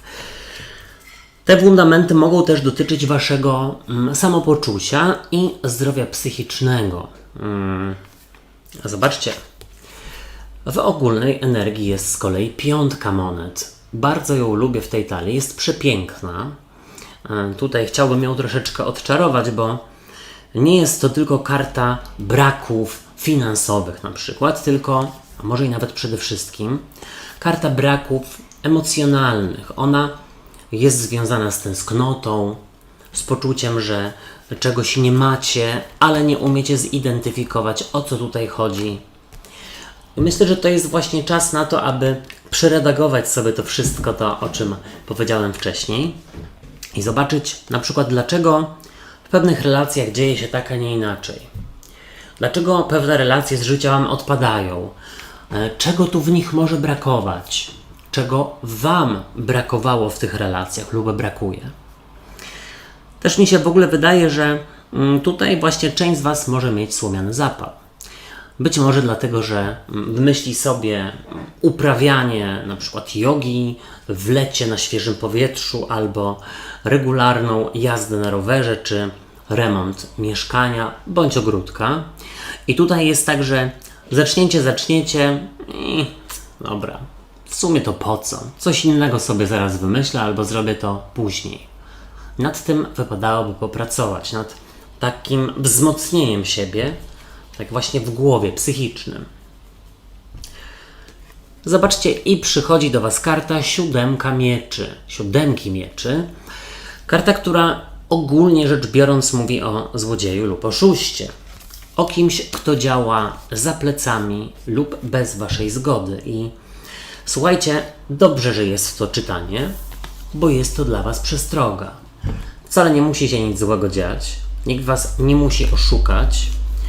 Właśnie po to je robimy, to czytanie, żeby temu zapobiec. I teraz tak. Wypadałoby uważać, żeby inwestować pieniądze w tym czasie na przykład w remonty, w kupno działki. Tutaj może ktoś mieć nieszczere zamiary i wypadałoby te zamiary kilka razy sprawdzić i potwierdzić. Inna rzecz jest taka, że w tym czasie trzeba przestać siebie oszukiwać i na przykład pomyśleć, czy ten fitness, który odkładam, czy powrót na siłownię od tylu lat, od tylu miesięcy, czy to jest naprawdę to, czego potrzebuję? A może tak naprawdę wcale nie muszę mieć wyrzeźbionej sylwetki, może po prostu to jest tylko i wyłącznie jakiś wizerunek mój w głowie, pożądany przez innych, narzucony przez społeczeństwo itd., itd. Tutaj tak się trzeba zastanowić, czy Wasze cele są rzeczywiście Waszymi pragnieniami, czy pragnieniami innych. Zobaczcie, do przeszłości odchodzi piątka buław i ta karta, która pokazuje smoki ziejące ogniem, mówi o konflikcie lub właśnie o rywalizacji i tak naprawdę według mnie chodzi tutaj o to, że to, w co wkładacie bardzo dużo wysiłku, zaangażowania, tam gdzie sobie strzępicie nerwy, że tak powiem, i psujecie krew, to najprawdopodobniej wcale nie jest dla Was. Jeśli gdzieś jest duży wysiłek i jest rzeczywiście bardzo trudno, to znaczy, że należy sobie to odpuścić, bądź w ogóle zrobić przerwę od tego. Ja też w ogóle widzę, że ktoś mógłby chcieć na Was wymusić szybką decyzję, bo jest jakaś, powiedzmy, okazja, jakiś wypad na last minute na przykład, ale tutaj bym powiedział, że wypadałoby nie podejmować takich szybkich, emocjonalnych, pod wpływem chwili decyzji. Też widzę, że koniec końców unikacie jakiejś kłótni i to dobrze, bo to nie jest tak, że komuś powiecie, że chcecie nad związkiem pracować i porozmawiacie o tym, co nie działa i ta osoba się zbuntuje, odejdzie, obrazi i tak dalej. Nie. Tutaj mam wrażenie, że jest duża szansa na budowanie relacji. I teraz tak. Wy zobaczcie, pokazujecie się jako karta słońca. Przepiękna karta. W ogóle bardzo lubię te talie. Dawno nie używałem. I słuchajcie, ona tutaj pokazuje cykl życia. Od małego chłopca, poprzez tutaj takiego, od dziecka po małego chłopca, po młodego dorosłego i starszą osobę. I ta karta mówi w ten sposób, że Wy umiecie cieszyć się z życia w tym czasie. Wy patrzycie na swoje przyjemności, na to, czy jest Wam dobrze w danej sytuacji czy w relacji, czy jesteście szanowani, czy macie do siebie szacunek. I Słońce W ogóle, zwłaszcza w tej talii, mogłoby mówić o takim cyklu przemian.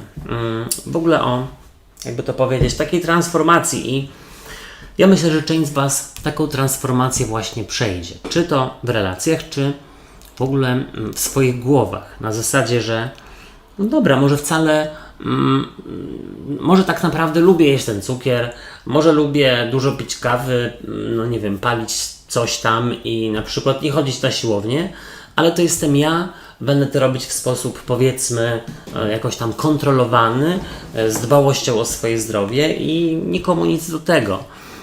Nie muszę być taki jak wszyscy, pięknie wyrzeźbiony, bez po prostu słabości i tak dalej. Wiecie, o co mi chodzi? Odczepiacie się od siebie. W Radzie jest karta Pazia Mieczy. I Paź Mieczy to karta śledzika, która w ogóle pokazuje kogoś, kto nie wie, czego chce, pojawia się i znika, jest niedojrzały emocjonalnie i no, powiedzmy taka osoba trochę niepoważna. I szczerze, tutaj w Radzie jest, żeby sobie kogoś takiego co? Odpuścić.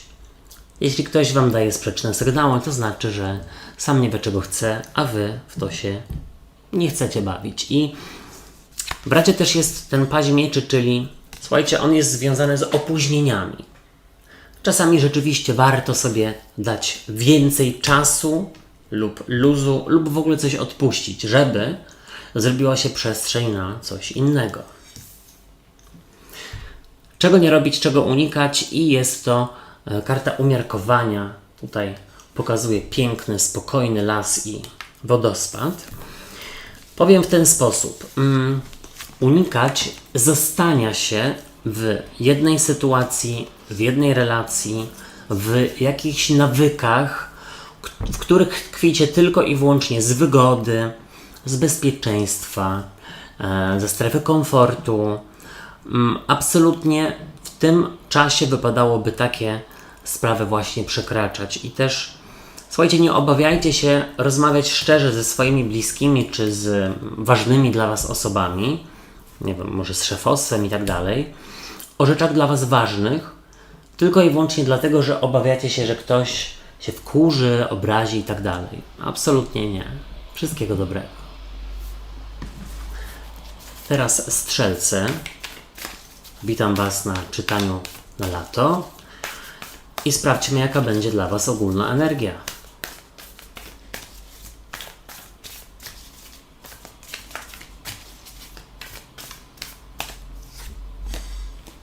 Tutaj karta 7 buław, odwaga, siła. Co do Was przychodzi, co się pojawia?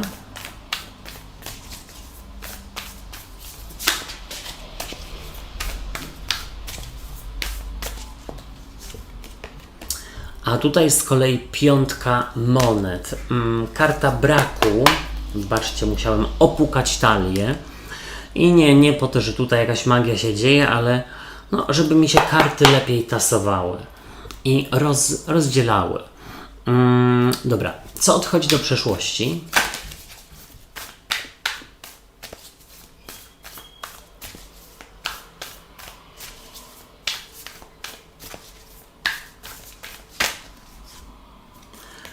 Karta Asa Kielichów. Koniec jakiejś nadmiernej emocjonalności. Być może relacja, w której jest trudno, ciężko. O, zobaczcie tutaj za oknem dźwięki. Momento. Może to był, słuchajcie, jakiś znak, że jakąś relację trzeba zakończyć, w której jest brak czułości, zrozumienia, szacunku. Ile można próbować? Jak Wy się przedstawiacie?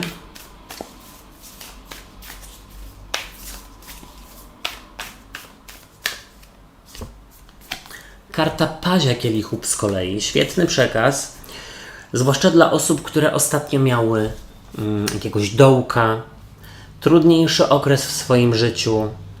Ewentualnie, słuchajcie, tutaj też widzę, że dla części z Was jest zauroczenie, nowa relacja. Rada dla Was.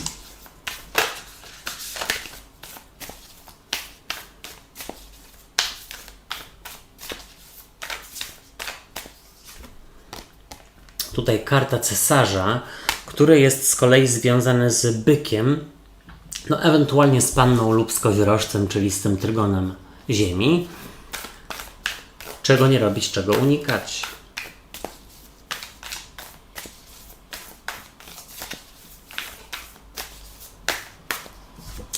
Tutaj jest karta śmierci. Och, uwielbiam ją w tej talii. Słuchajcie, tak w ogóle to strzelcy robię ankietę. Jaka jest wasza ulubiona karta? Proszę pisać w komentarzach. Ale pełnym zdaniem, dlatego że później nie ogarnę, o co tam chodziło. Bo zapomnę oczywiście. Jak ktoś na przykład napisze w komentarzu no powiedzmy świat, to sobie mogę pomyśleć, jaki świat? Okno na świat? O co chodzi? Ok, 9 mieczy z przełożenia. Ciekawy rozkład. Tak jak wcześniej mówiłem, jest tutaj poczucie braku, albo było właśnie, i należy się z tym zmierzyć. I ten brak może być związany, nie sądzę, że z finansami, bardziej właśnie z czułością, z poczuciem, potrzebą bliskości. Może tutaj chodzić też o relacje, w których, no powiedzmy, nie wiadomo jak się dzieje ostatnio, nie wiadomo w którą stronę to zmierza. Na moim kanale są czytania z cyklu Wybierz kartę i tam jest, co ona do mnie czuje, gdzie ta relacja zmierza, czy odejść, czy zostać, polecam. Zobaczcie, z przełożenia jest 9 mieczy. I ta karta pokazuje tutaj demona, który zakrada się we śnie i no tutaj chce zbałamucić jakąś młodą dziewczynę. O co chodzi? W tym czasie, w okresie letnim, należy pozbyć się i pracować nad problemami ze snem oraz nad mętlikiem w głowie. Czyli chomik w głowie, ten, który cały czas w kołowrotku się kręci i biegnie gdzieś nie wiadomo gdzie, no to trzeba wreszcie go wystopować. Zwłaszcza taki chomik w głowie, który lubi nagle uprawiać sport w nocy, przed pójściem spać. Powiedziałbym, że jesteście bardzo wrażliwymi duszami, zwłaszcza w tym okresie letnim i łatwo jest was zranić, więc też zastanówcie się, na co innym możecie pozwolić w relacjach. Jeśli chodzi o to zasypianie, to polecam tutaj wypoczynek na świeżym powietrzu, wyciszanie się wieczorami przed snem, czytając książki, medytując. No, piszcie, jakie macie sposoby. Może ja też się czegoś nauczę. Zobaczcie, w ogólnej energii jest 7 buław, która tutaj pokazuje mężczyznę w skórze niedźwiedziej i taki trzymający 2 konary, 2 pnie drzew. Jest to karta siły, odwagi, takiego męstwa chciałem powiedzieć, ale to nie lubię tego określenia i rozdziału takiego, że męstwa i kobiectwa, bez sensu. No takiej siły, po prostu siły. W tym czasie macie siłę i moc do pokonywania swoich słabości, lęków, do tego, aby wykrzesać się, wykaraskać z żałobie, z poczucia utraty kogoś i z tęsknoty za kimś, kto powiedzmy ranił bądź rani, no ale gdzieś tutaj była lub będzie decyzja o rozstaniu.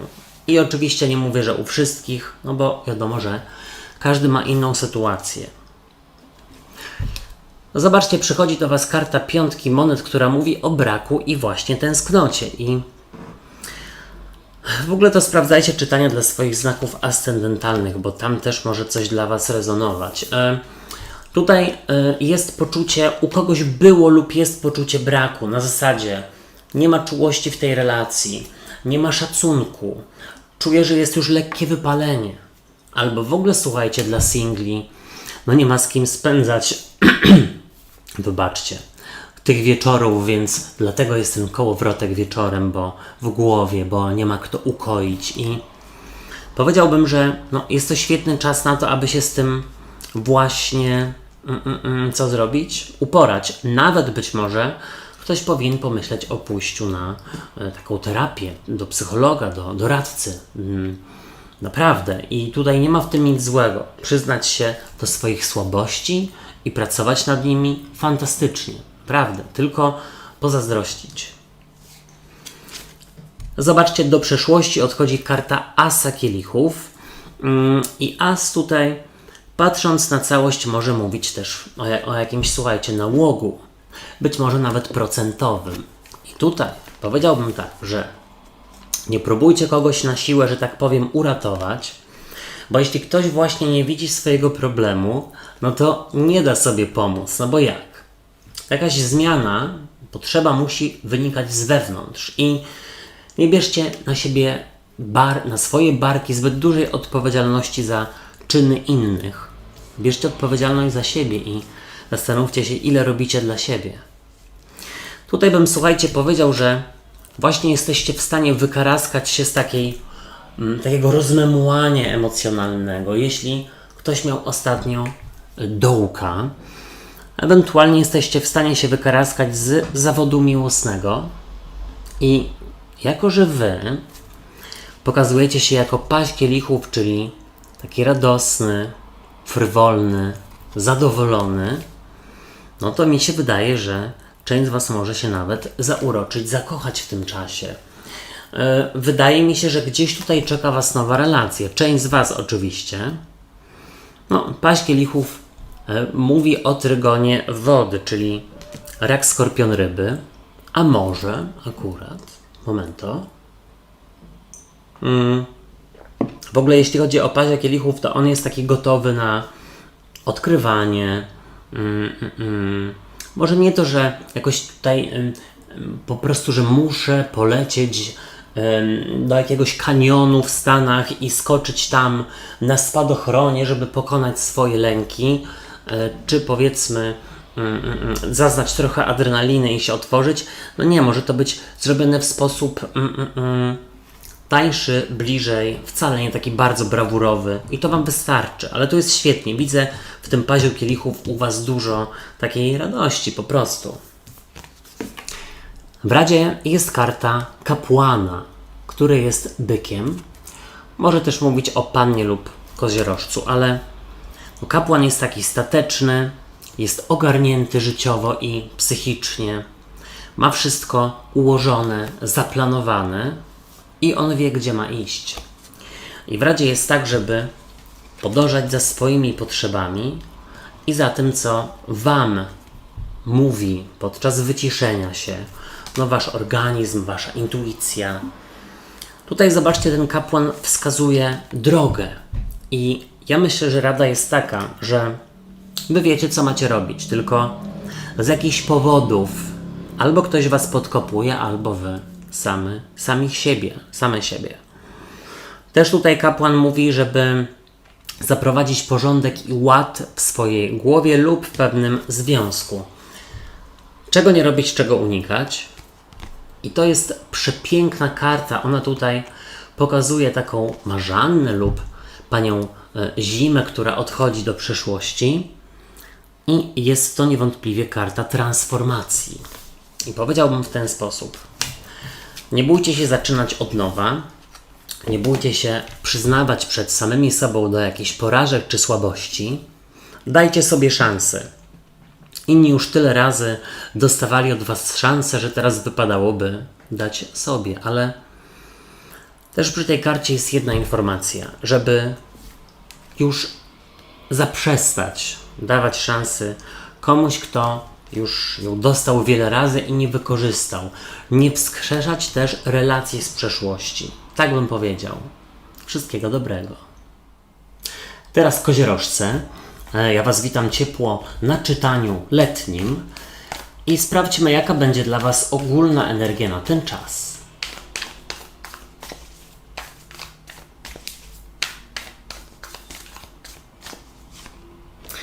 Super, macie tutaj kartę szóstki buław, czyli kartę triumfu, zwycięstwa. Co do was przychodzi, co się pojawia?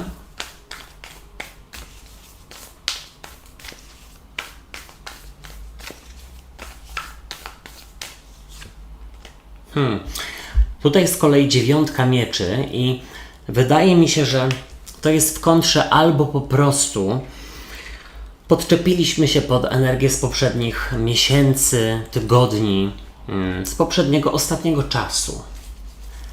Co odchodzi do przeszłości?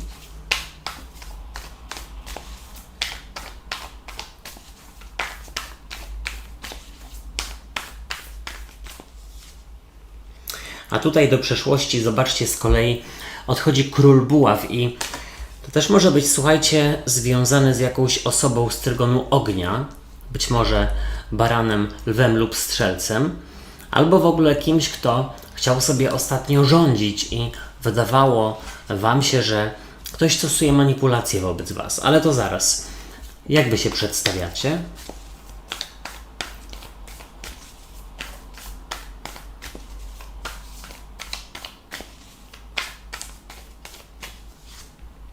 A tutaj z kolei jako karta cesarza, fantastycznie, bo to on jest właśnie takim ogarniaczem, który ma nad wszystkim kontrolę i który umie wszystkiego dopilnować. I wydaje mi się, że lato może być bardzo intensywnym czasem dla was, co wpłynie momentami na wasz sen.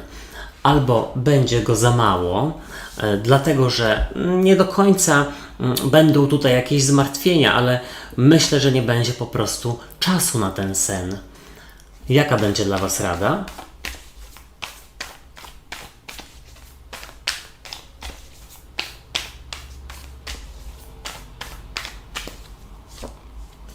W radzie jest 7 buław. Sprawdźmy teraz, czego raczej nie robić i czego unikać w okresie letnim.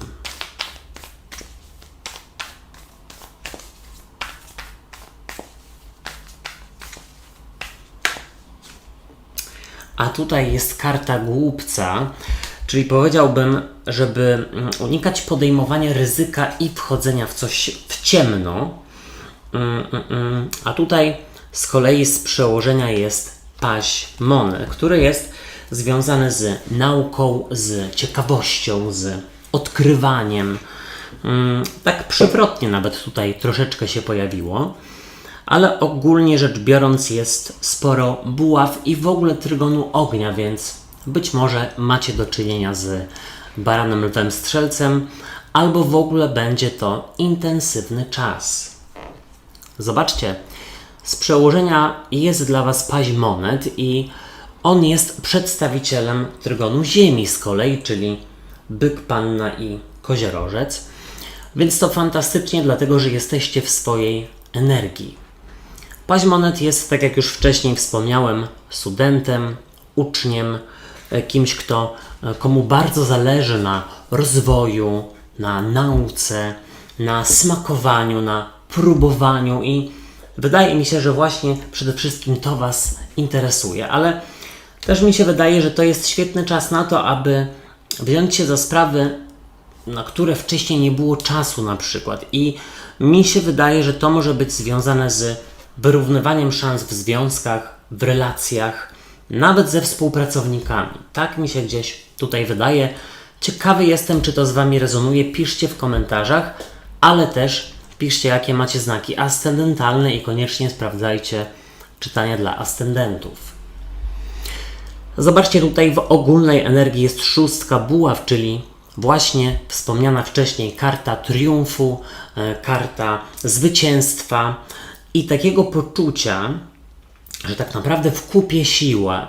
I słuchajcie, właśnie przede wszystkim widzę to w tej talii, bo tutaj jest tłum ludzi, którzy tak naprawdę nie tylko z wami wiwatuje, ale też tłum ludzi, którzy jakby idą za waszym sukcesem i wydaje mi się, że jesteście w stanie w tym miesiącu tak jakby naprawić, ustabilizować relacje ze współpracownikami, z osobami, które jeszcze musiały się troszeczkę nauczyć, również jeśli chodzi o sprawy emocjonalne. No bo wiecie, nie sugeruję tutaj, że spotykacie się, czy w ogóle jesteście w związkach z młodszymi osobami, może po prostu z nie do końca dojrzałymi emocjonalnie. Ale w ogóle ja gdzieś czuję, że koziorożce będą takimi nie tylko wodzami, ale inspiratorami otoczenia. Tutaj zobaczcie, przychodzi do was 9 mieczy i ta karta dosłownie może mówić o problemach ze snem.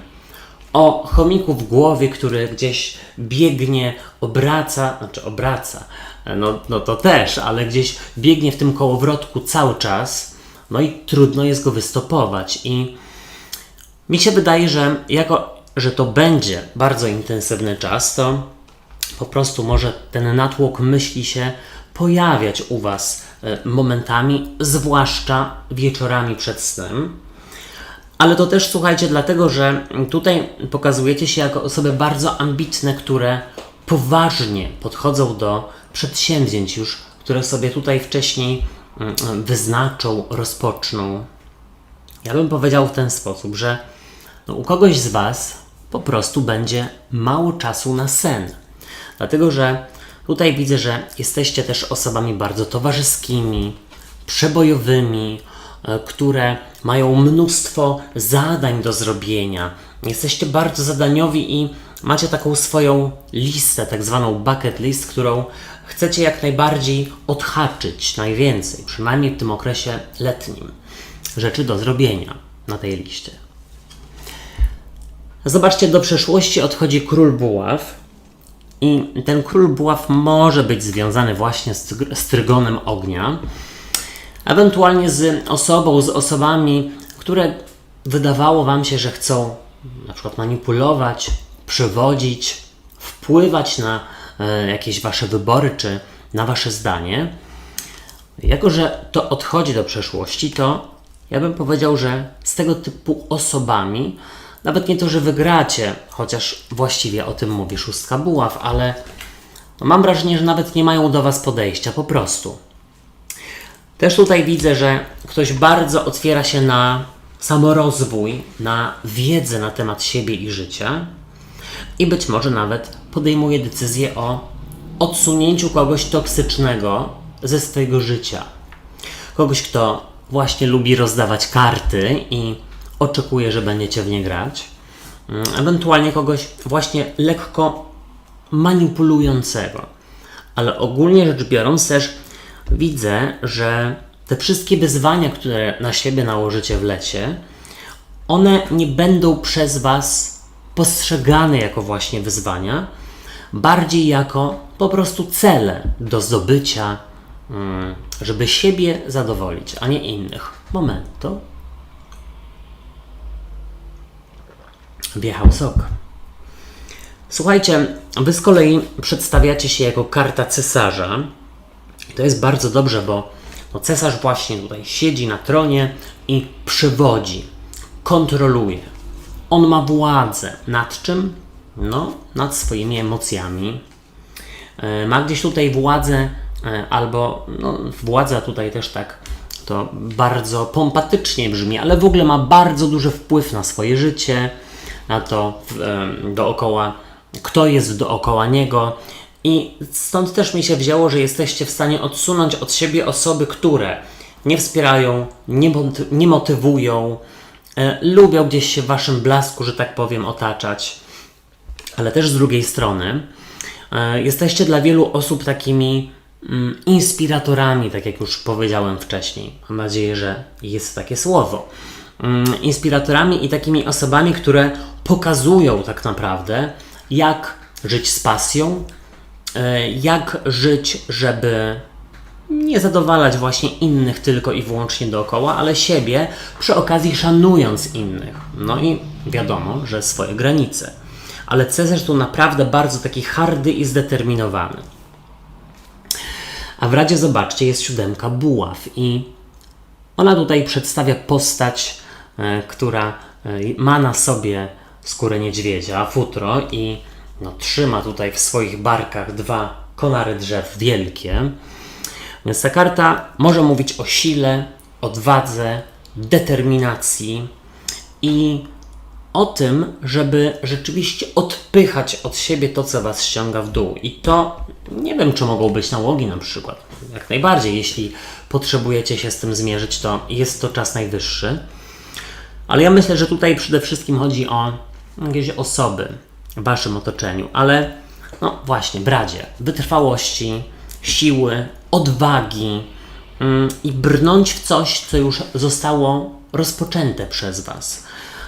Ten paź monet może tutaj wskazywać na coś a propos kształcenia się, pracy, samorozwoju. Tylko że tak, z kolei czego nie robić i czego unikać, to jest głupiec. Karta zerowa w wielkich arkanach. I wcale nie chodzi o to, żeby rozpoczynać, żeby nie rozpoczynać nowych przygód w swoim życiu i w ogóle nie ryzykować. Jak najbardziej nie chodzi o to. Bardziej chodzi o to, żeby unikać osób, które Was przed poznawaniem, smakowaniem, ryzykiem wstrzymują. Takie osoby nieinspirujące, związki, relacje. Też bym powiedział, że unikać po prostu głupców.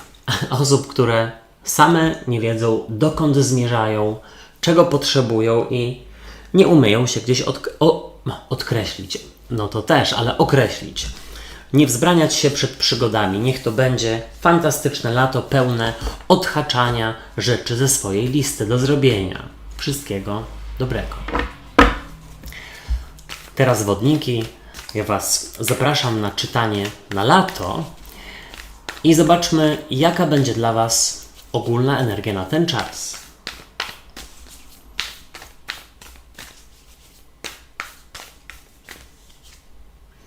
Karta Rydwanu. No i najprawdopodobniej będzie się działo w te wakacje, w to lato, wyjazdowo, ale też mam wrażenie, że jesteście w stanie zapanować nad wieloma sprawami, które do tej pory wymykały się spod kontroli. Co do Was przychodzi, co się pojawia?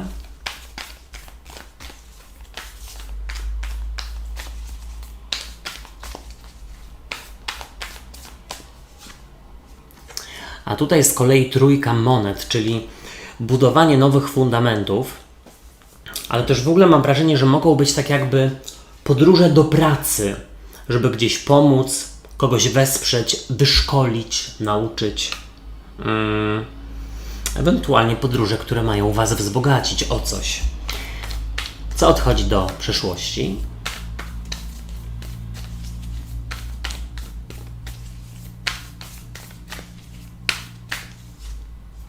A tutaj dziewiątka buław, czyli taka klatka, brak przepływu, poczucie, że bardzo się trzeba nastarać, żeby w ogóle się przebić, iść do przodu i uzyskać czyjeś uznanie. Jak Wy się przedstawiacie, wodniki?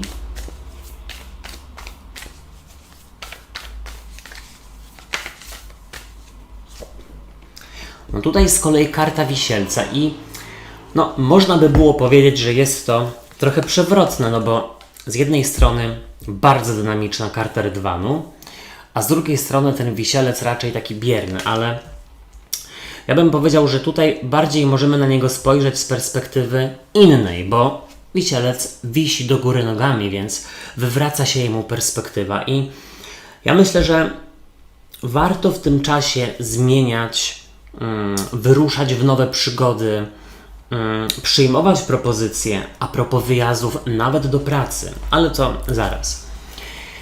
Rada dla Was.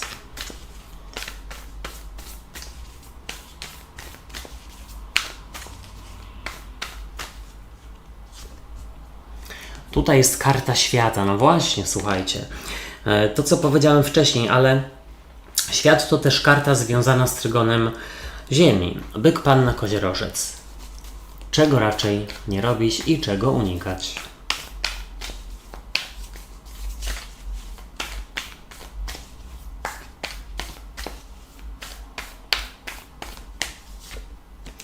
Unikać karty gwiazdy, czyli bujania w obłokach i z przełożenia z kolei piątka kielichów. Tutaj dziwnie się zadziało na końcu. Oczywiście, wiadomo, zawsze musi być dziwnie, ale co chciałem powiedzieć, że a właściwie już nie wiem, co chciałem powiedzieć. Może po prostu zacznę od początku, dlatego że zaraz się pomieszam. No dobra, zobaczcie, właśnie z przełożenia ta piątka kielichów może mówić o takim skupianiu się na tym, co wcześniej nie wyszło, na tym, co jakichś takich niewykorzystanych szansach z przeszłości, ale mi się wydaje, że no jako, że to jest z przełożenia i całość mi nie pasuje do tej karty, to może być podczepienie się pod to, co było wcześniej, pod przeszłość, czyli już tak postaram się mówić bardziej zrozumiale. Okay. Być może wcześniej było poczucie, że jakaś szansa jest niewykorzystana, albo że bardziej trzeba się postarać, żeby coś uzyskać, na czym Wam zależało. I mi się wydaje, że tutaj albo wreszcie coś Wam się należy i to dostaniecie, albo jest po prostu taka umiejętność docenienia sytuacji, w której jesteście, czy życiowo, zawodowo, czy emocjonalnie w związkach. Tutaj momentami, mam wrażenie, może się jeszcze pojawić taka lekka nostalgia. Na zasadzie, czy podążać swoimi marzeniami z przeszłości, czy na przykład zostać tu, gdzie jestem i rozwijać się, w tym zawodzie, czy w tym miejscu, na zasadzie zamieszkania, miasta, kraju i tak dalej, czy raczej spróbować jeszcze zaryzykować i spełniać marzenia z przeszłości. Takie przewrotne, oczywiście jak zwykle dziwne. Zobaczcie, w ogólnej energii jest dla Was rydwan i jest to karta związana właśnie z przejmowaniem inicjatywy, z przejmowaniem kontroli, z wyruszaniem do przodu, z wyjazdami. I teraz tak, być może są gdzieś zbłąkane dusze, na co wskazywałaby ta 5 kielichów, które należy ogarnąć, pokazać im tak jakby strukturyzację gdzieś tutaj wprowadzić, jakieś zasady pokazać, jak pracować, jak działać, więc wydaje mi się, że bardzo inspirujące tutaj działacie na innych, czy to właśnie w pracy, czy wśród znajomych, ale tak jak już powiedziałem wcześniej, tu jest bardzo dużo takiej przebojowości i poczucia, że mam kontrolę, mam siłę i idę do przodu. Już tutaj się nie zatrzymuję i nie żyję przeszłością bądź takim rozmemłaniem. Bo tutaj kiedyś mi się nie udało, to już całe życie będę cierpiał. Absolutnie nie. Wręcz przeciwnie. Zobaczcie, przychodzi do Was karta 3 monet i jest to karta budowania nowych fundamentów, rozwoju, być może podpisywania też nowych umów. I wydaje mi się, że to jest właśnie świetny czas dla nauczycieli, dla mentorów, osób, które przeprowadzają treningi. Tutaj naprawdę czujecie, że inni liczą się z Waszym zdaniem, że Wasza wiedza zostaje właśnie doceniona, wynagrodzona i przy okazji nawet nie tyle, że łechta to Wasze ego, ale gdzieś Wy też się rozwijacie przez pracę z ludźmi, przez pracę z innymi, przez obserwację tego, jak inni się rozwijają. Ciekawy jestem, czy z kimś to rezonuje. Też bym powiedział, że wodniki nie obawiają się podejmować ryzyka i ufają momentowi, tak się chyba mówi, ufają tej sytuacji, w której są. To tak troszeczkę za wiele to powiedziałem. Ale ogólnie rzecz biorąc, z takiej rozmemłanej osoby, która myśli o niewykorzystanych szansach, raczej wykorzystuje to, co ma, ewentualnie nie obawia się sięgnąć po więcej. Piszcie, jakie macie znaki ascendentalne. Jeśli to z Wami nie rezonuje, to sprawdzajcie czytanie dla ascendentów. I teraz tak. Do przeszłości odchodzi 9 mieczy. Karta związana z taką blokadą, z takim poczuciem, że dużo wkładacie w coś pracy, ale gdzieś tutaj końca nie widać. Nie widać takich rezultatów. Jest jakaś blokada, która stoi na Waszej drodze i za dużo tutaj nie jest od Was zależne. To też może, słuchajcie, chodzić o takie poczucie, że staram się o awans lub o podwyżkę od dawna. Obiecują, ale kontraktu nie widać. Tutaj mam wrażenie, że taki kontrakt może się pojawić i w ogóle też, podobnie jak u poprzedniego znaku, u koziorożców, wyzwania, które na siebie nałożycie w tym okresie letnim, nie uznajecie jako wyzwania, tylko bardziej szanse do rozwoju i cele. Po prostu. I teraz tak, wodniki, zobaczcie, Wy pokazujecie się jako karta wisielca. Czyli z jednej strony, wiadomo, wisielec wisi do góry nogami, więc jest to karta wywrócenia perspektywy. Dlatego być może wcześniej troszeczkę sprzeciwialiście się temu, aby, powiedzmy, szkolić, trenować pewną grupę ludzi, albo podróżować w pracy, lub wyjechać z kimś. Tutaj motocykl za oknem na potwierdzenie. Momento. Wyjechać z kimś, nawet na urlop z kimś, kto Was ostatnio drażnił. Tutaj patrzycie inaczej na tę sytuację. Co mogę z tego wyciągnąć? Jak mogę się zachować? A może się czegoś wspólnie nauczymy? Wisielec też niewątpliwie mówi, że tutaj możecie być spokojni o jakiś nowy początek, który ostatnio wydarzył i zadział się w Waszym życiu, bo tutaj widzę, że jest jakiś wzrost, budowanie silnych fundamentów, tutaj jest kontrola nad sytuacją i no powiedziałbym, że tak jak sobie pościeliliście ostatnio, no tak się będziecie teraz wysypiać, a myślę, że całkiem nieźle. Ciekawy jestem, czy ktoś zrozumiał aluzję. Zobaczcie, w Radzie jest dla Was karta świata. Bardzo lubię tę kartę, zwłaszcza w tej talii. Słuchajcie, ona mogłaby sugerować, żeby się tutaj bratać z rogatymi, ewentualnie z bykiem, z panną, z koziorożcem. Jeśli chodzi o kartę świata, to ona mówi w ten sposób, żeby zamknąć już jakiś cykl za sobą. Być może właśnie rozmemłania, niedoceniania sytuacji, w której jesteście, albo takiego negatywnego spojrzenia na rzeczywistość i rzeczywiście otworzyć się na zmiany, poznawanie, naukę. W Radzie jest też, aby wyjechać za granicę, nawet jeśli to ma być, słuchajcie, na urlop tylko. Ale jeśli ktoś się zastanawia, czy nie wyjechać do pracy za granicę, należałoby tak zrobić. Czego nie robić, czego unikać i zobaczcie, macie tutaj kartę gwiazdy. Moją ulubioną tak w ogóle, ale to jest, słuchajcie, karta wodnika w ogóle. I ja bym powiedział, że nie róbcie nic wbrew sobie i jeśli gdzieś rzeczywiście widzicie, że coś nie idzie po Waszej myśli, albo ktoś nie traktuje Was tak, jak byście sobie tego życzyli, wydaje mi się, że tutaj chodzi o życie zawodowe, to absolutnie nie tracić więcej czasu i nie czekać, aż ktoś zmieni swoje zachowanie, tylko po prostu porozmawiać prosto, otwarcie o swoich potrzebach, emocjach itd. Gwiazda też mówi, żeby nie obawiać się spełniać swoich celów, pragnień i podążać swoją listą rzeczy do zrobienia, którą już od jakiegoś czasu macie, nawet jeśli nie spisaną, to w głowie. Wszystkiego dobrego. Teraz ryby. Zapraszam Was na czytanie na lato i zobaczmy, jaka będzie dla Was ogólna energia.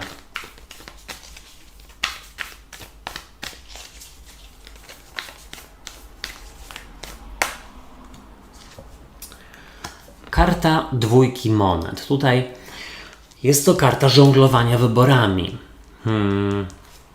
No dobrze. Co do Was przychodzi, co się pojawia?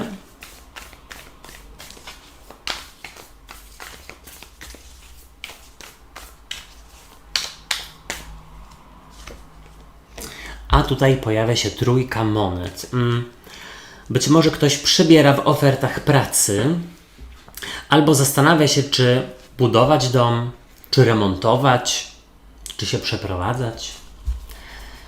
Co odchodzi do przeszłości?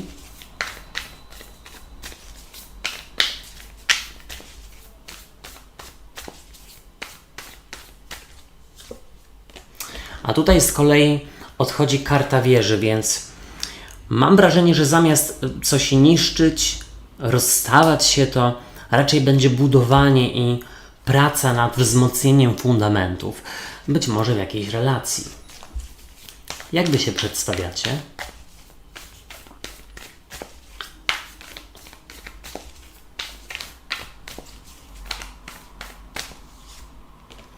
Tutaj karta umiarkowania i słuchajcie, naprawdę ładne i spokojne czytanie. Ja mam wrażenie, że wiele z Was będzie się w ogóle skupiało na tym, aby nawet jeśli pracujecie, nawet jeśli nie macie jakichś bardzo długich urlopów, to skupiali się na rozwoju, na odpoczynku, na pielęgnowaniu, no nie wiem, tego, co Was pasjonuje. Może to jest ogródek, pisanie książek, czytanie, malowanie. Jaka będzie dla Was rada?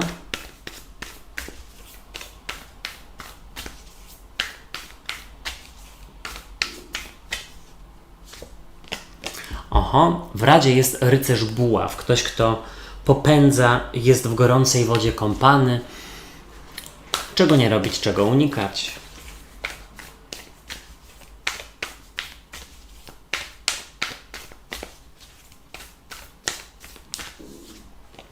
Unikać dwójki mieczy, czyli no pięknie, jeszcze nie będę mówił o co chodzi, ale z przełożenia jest as monet. Bardzo ładne czytanie. Słuchajcie, sporo monet się pojawiło i dużo spokoju. Monety związane są z trygonem ziemi. Byk, panna, koziorożec. Być może Wam to coś mówi. No ale też właśnie z Waszym bezpieczeństwem, z poczuciem uziemienia i tutaj też od razu powiem, że rybom się przyda spędzać jak najwięcej czasu na łonie natury oczywiście. Polecam wybranie się na bosaka gdzieś do lasu, pochodzenie po trawie, bez butów, bez tutaj jakichś skarpet i nie wiadomo czego, uziemić się, przytulać do drzew. Ale to zabrzmiało, jakbym był wariatem, ale polecam. Karty również. Zobaczcie, z przełożenia as monet jak najbardziej może wskazywać na nowy początek, nowej stabilizacji, poczucia bezpieczeństwa i również na wzmacnianie takich fundamentów właśnie. To jeszcze się pojawiło w trójce monet, ale to zaraz. Ja mam wrażenie, że macie tutaj szansę na rozpoczęcie nowego etapu, jeśli chodzi o dom, przeprowadzkę, remont czy pracę, naukę. I tutaj naprawdę ma to być bardzo owocne. Czy ja wspomniałem remonty? Pewnie też, ale słuchajcie, w razie jakby to czytanie nie rezonowało, to sprawdzajcie czytania dla swoich znaków ascendentalnych również. Może tam coś dla siebie znajdziecie. W każdym razie, no pięknie. Spokój, stabilizacja, poczucie, że można tutaj troszeczkę zwolnić i wypocząć. Nawet jeśli w pracy jest intensywnie, to po pracy. Zobaczcie, w ogólnej energii jest dwójka monet, karta żonglowania wyborami i być może rzeczywiście ktoś tutaj stoi przed koniecznością podjęcia decyzji, czy zostać, czy odejść. O, właśnie, a propos to na moim kanale już jest czytanie, które mówi o tym, czy zostać, czy odejść, ale być może inwestować, czy nie inwestować, zmieniać, czy zostawić tak, jak jest, ale tutaj widzę, że przy tej karcie żonglera świetnie umiecie wybalansować emocje, które Wami gdzieś tutaj rządzą i dosłownie wiecie, jak wprowadzić spokój. Nawet jeśli wszyscy dookoła są wymagający i nerwowi, a z takimi osobami możecie mieć do czynienia.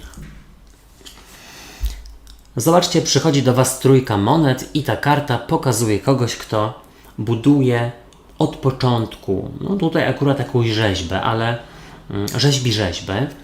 Ale ta karta dosłownie mówi właśnie o budowaniu silnych fundamentów do zdrowej relacji. Tutaj być może w nowej pracy lub w nowej szkole, czy cokolwiek. Tutaj rzeczywiście od początku bierzecie się do pracy z chęcią, z zaangażowaniem.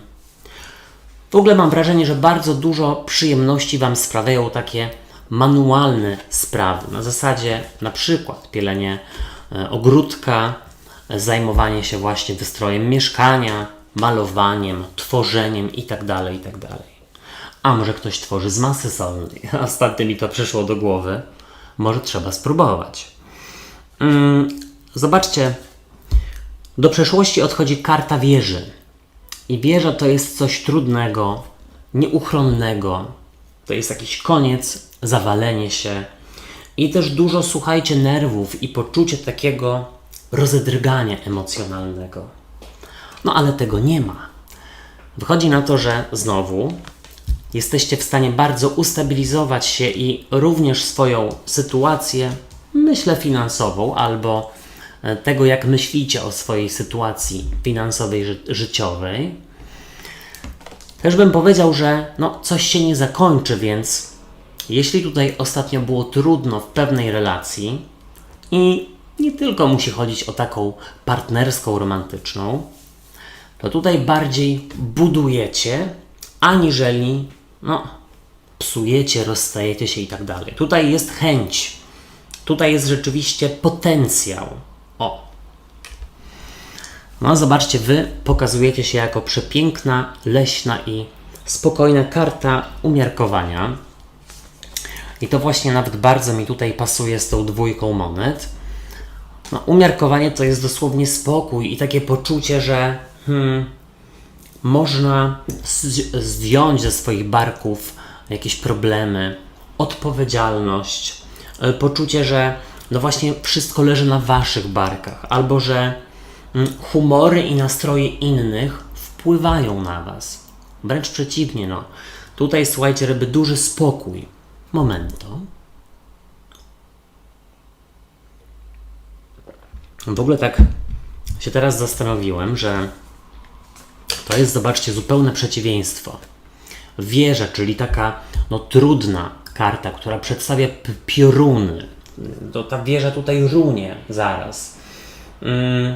Która odchodzi do przeszłości i tutaj, zobaczcie, umiarkowanie, spokój, tu jakiś mały wodospad i zieleń i stąd też mi się między innymi wzięło, że lubicie i spędzacie czas na łonie natury, na świeżym powietrzu. Być może ktoś ma w ogóle dłuższy urlop i wraca przez to do korzeni.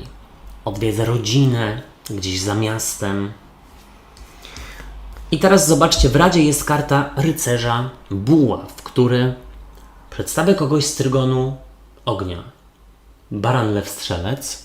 Ciekawy jestem, czy wam to coś mówi, czy macie do czynienia z taką osobą lub z osobami, ale w Radzie jest tak, żeby unikać osób, które was popędzają, przyspieszają, chcą was sprowokować, osoby, które są w gorącej wodzie kąpane, bo nic dobrego wam z tego nie przyjdzie. Ewentualnie swoim stoickim spokojem i relaksem po prostu, no takim osobom nie dawajcie nawet szans na jakąś kłótnię albo powiedzmy niesnaski. Tutaj też w ogóle karta ta sugeruje, żeby podejmować decyzje w zgodzie ze sobą, po wyciszeniu się, w spokoju, zwłaszcza jeśli tutaj ma być inwestycja pieniędzy, być może właśnie w remont, albo w inwestycja w nowe hobby lub w obecne. Ale ta rada też mówi, żeby jeśli ktoś ma problem na przykład z rozklekotanym autem czy innym środkiem transportu, no to może wypadałoby w nowe zainwestować. Czego nie robić, czego unikać? Karta dwójki mieczy i no, ta karta to jest takie zamknięcie się. To jest poczucie, że nic od was nie zależy, na razie odpuszczacie, ja tutaj po prostu będę udawać, że czegoś nie widzę, samo się naprawi, samo się zrobi, albo tam, kiedyś wymienię te, no nie wiem, te opony, albo kiedyś zainwestuję w nowe sztalugi, albo mieszkanie mi się jeszcze nie sypie, jeszcze remontu nie będę robić. Z takiej energii proszę po prostu wyjść i nie udawać, że czegoś nie ma.